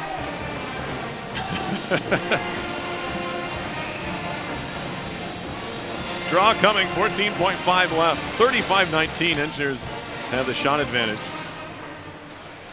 Wilson turns and shoots, and again a save by Point, and then Burke and Brooks look at each other. Yeah, draw it up again. Anyways, just to finish. Yeah, sure, go ahead. So, the Engineers, I think this third period has pretty much been just a show of how they need to play if they want to beat them next weekend. And it's, there's no secrets here. They got a good goaltender and they play some okay team defense. But when you pressure them, when you pepper the net like they have been, the Colton Point and the Raiders are going to give them up. Right, and they're not impenetrable. I think that's the most important thing is Burke trying to get away from Panetta. Some final thoughts there as the Engineers will skate back to their netminder, Lyndon Marshall. Certainly, again, not exactly what the Engineers are looking for here at Freakout, but, maybe sent a message is the wrong word or term, but or phrase. But they certainly showed, as you mentioned, Teo, what needs to happen next weekend. As Colton Point has shown, he's a solid goalie, but first of all, he's a little bit leaky on some of these pucks 5-hole, and second of all, a little bit short-tempered maybe. We didn't see exactly what happened. It made him lose his stick, but he was pretty hot for seemingly the rest of the game. And when you get a goalie thinking about something other than stopping the puck, maybe you can get him off his game. Yeah, exactly. And obviously he showed that he's a good goaltender today, but the Engineers definitely poked some holes in him there, and I think they've definitely been able to make themselves believe that they can make something happen next weekend. Absolutely. As the teams shake hands at center ice, and RPI will be headed to Colgate as they finish with 23 points. They cannot be caught by Princeton or Quinnipiac. So RPI, the 11th seed, will play the 6th seed Raiders in a best-of-3 series starting next Friday in Hamilton at the Class of 1965 Arena. And it'll be the third time in 30 days that these teams will have played. They played early February, and of course tonight as well. So we'll see what the Engineers have in store. Now the senior ceremony coming up here. Just 3 seniors, but all, big-time contributors. Captains Jared Wilson with the C, Mike Krapovessis and Victor Liljegren with the A's, and If you see Vic out here on skates, there's to be on foot. I'm not sure, but he's not out there now. As Wilson and Prapavesa skate out to the goal line. And Vic's probably just going to come out from the locker room, I guess. But yeah, I think we're going to send it down to Al Shibley here for the senior ceremony, if I'm not incorrect. Susan Zollinger, Craig Slager, Christina Papini, Noam Eshed, Jason Lee, Kevin Hoover, and Anthony Montino. Thank you for your support for the last 4 years. Next, the members of RPI TV who broadcast countless numbers of games throughout their time here in Troy. Erica Braunschweig, Michael Cuso, and Richard Lynn from RPI TV. And finally, the seniors in the student section faithfully attending the games for the last 4 years. We thank you for your support as well. Now, the program would like to recognize the graduating seniors. 3 student athletes from the men's hockey team who made an ECAC hockey quarterfinals appearance, won a Mayor's Cup, and were part of the team's 18-win 2015-16 season. Our first senior, a forward from Stockholm, Sweden. He's played in 147 career games for the Engineers with 31 goals, 26 assists for 57 points. Scored his first collegiate goal in his first game in 2014, a 3-2 win at Notre Dame. He had 10 goals, 8 assists, 18 points last year, a team-high 9 tallies going into tonight's game. Team leader in game-winning goals with 3, he netted RPI's first hat trick since 2014 this season in the Engineers' 5-3 win over Quinnipiac. Please welcome number 12, the alternate captain, Victor Liljegren. And joining Victor at center ice, his mother, Annika Liljegren.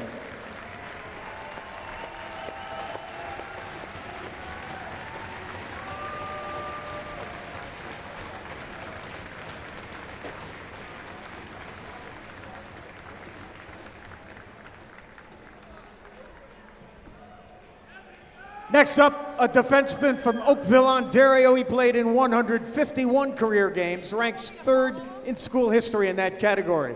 He has 7 goals, 53 assists before tonight. He netted his first collegiate goal in a 4-3 win over St. Lawrence in 2015, recorded at least 14 assists in each season since his sophomore year.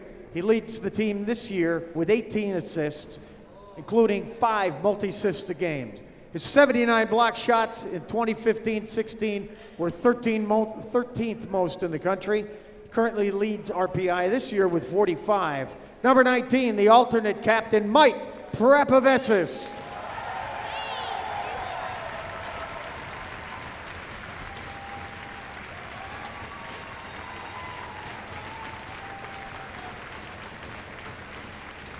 With Mike at center ice, his parents Karen and Jim Prapavesas, his aunt and uncle Betsy and Stan, and his grandmother Valerie Dunsford.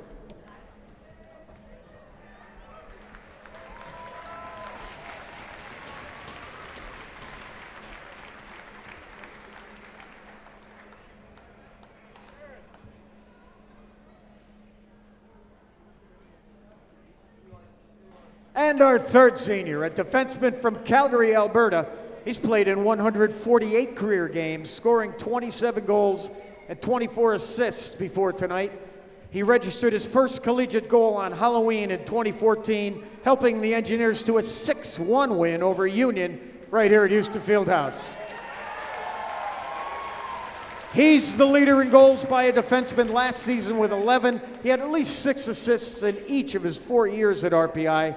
14 of his goals have come on a power play, and 8 have been game winners.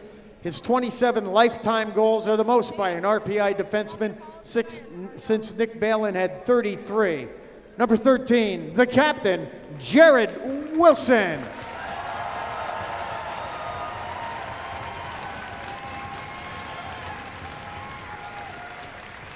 And meeting Jared at center ice, his parents, Jennifer and Dan Wilson, his brother Luke Wilson, his sister Courtney Wilson.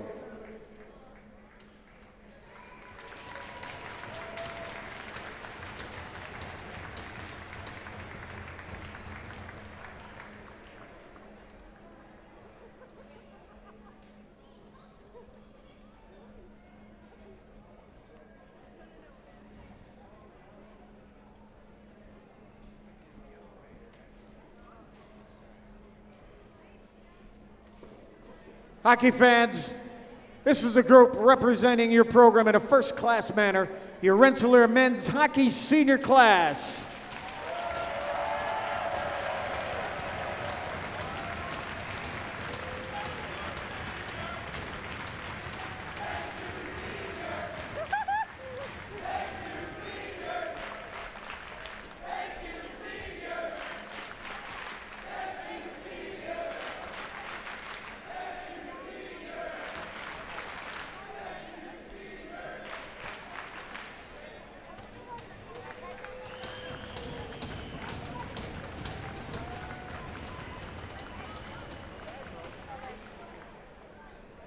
Our thanks to all the seniors associated with the RPI men's hockey program, and a special thanks to all the great fans here at RPI.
Maybe they're not quite that different. They both eat, they both sleep, and they both watch Engineers Hockey live on RPI TV.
Great senior ceremony again for the three seniors. Al Shibley does a great job, PA here at the Houston Fieldhouse, as it does for so long, and it's great to say a chance for the fans to say goodbye to the seniors as they'll be on the road obviously next weekend. Last home games for them. Teo, what's it like being in that situation, playing in your last home game here at the Fieldhouse? You're one of the few who has done that, even though not at the ACHA level. But what does that feel like playing your last game here? It's definitely emotional. Obviously, this is a great building, great place to play, and I'm sure they got tons of great memories here. But at the same time, it's not too much to be upset about because you still get to go play in the playoffs. There's more hockey, so definitely still something to be excited about. Absolutely, and these group of three guys, as I mentioned, they've all played close to 150, if not more. Mike Prapavess is 151 games. I think only, there's fewer than 10 players in RPI hockey history that have played in 150 plus games. So certainly something to be proud of, that, just the ability to stay healthy and to do that over a 4-year span is pretty incredible. Victor at 147 now, and Willie at 149. So those guys, they've been in the lineup just about every single game of their career, and that's it's a testament to their durability and and their ability to help the team be successful. Yeah, definitely a lot to be proud of for all three of them, Perry. All right, we do believe have Dave Smith here for our post-game interview in just a moment. We'll have that for you here at the 41st Big Red Freakout.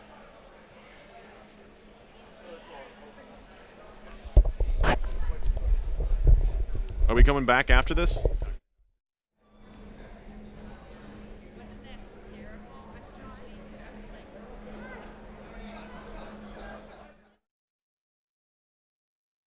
As it's picked off by Higgs. He's got a one-on-one if he hurries. Now Fulton joining him. Higgs, left wing, deeks through. He's got some space in front. Oh, what a play by Brock Higgs! Backhander, 5-hole, and it's 5-2. Brock Higgs. Now, for those of you watching on RPI TV, that was a pretty goal. For those of you listening on the radio, you're just going to have to trust us.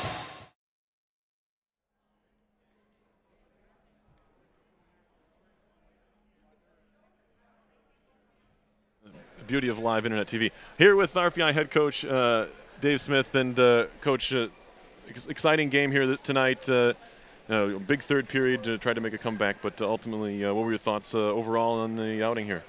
Well, I was proud of our fight. I was proud of our effort. We know we're not a perfect team. We had some ups and downs, but through it all, we had fight. We had fight right to the final buzzer, and for whatever reason, that powers beyond me can answer. Tonight wasn't our night. We did a lot of good things, hit some pipes, they come down and score. And it was frustrating. But I like the fight. I like the fight in our guys right to the end. Now that you're going on to play this team again in the playoffs, you had a big third period. Did it kind of show you guys what you needed to be successful? No, we know. You know? I mean, we know, and we have these ups and downs, and this group needs to be energetic. And I spoke in a couple pregame interviews just that maybe the Freakout could be that spark, and it was early, but then we didn't sustain it, and then we got some sparks late. So when this group plays with energy and we play simple hard hockey, we can be pretty good. And I think you saw that tonight, but we still got to find a way. So now maybe the urgency of playoffs, a do or die situation, can take us to another level.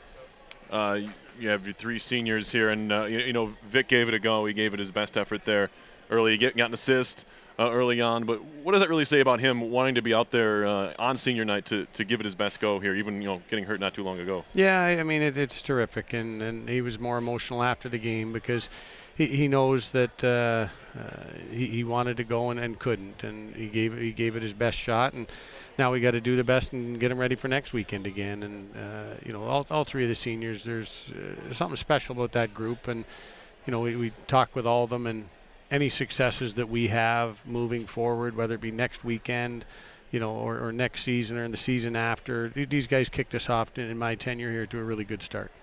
And finally, just the experience of the Freakout. I know you said before you don't hear the crowd a lot of times when you're coaching, but could you feel the energy when Jacob scored those 2 goals and the crowd was rocking? Yeah, it was fun. It was fun, and in games like this, I mean, early in the year, there's a lot of moving parts and moving pieces. And actually tonight, when Hazy scored early there, I actually looked around. I looked at their bench first, and I looked around, and it was really neat. It's a special environment. It's a special place, and the Freakout brings out some great energy.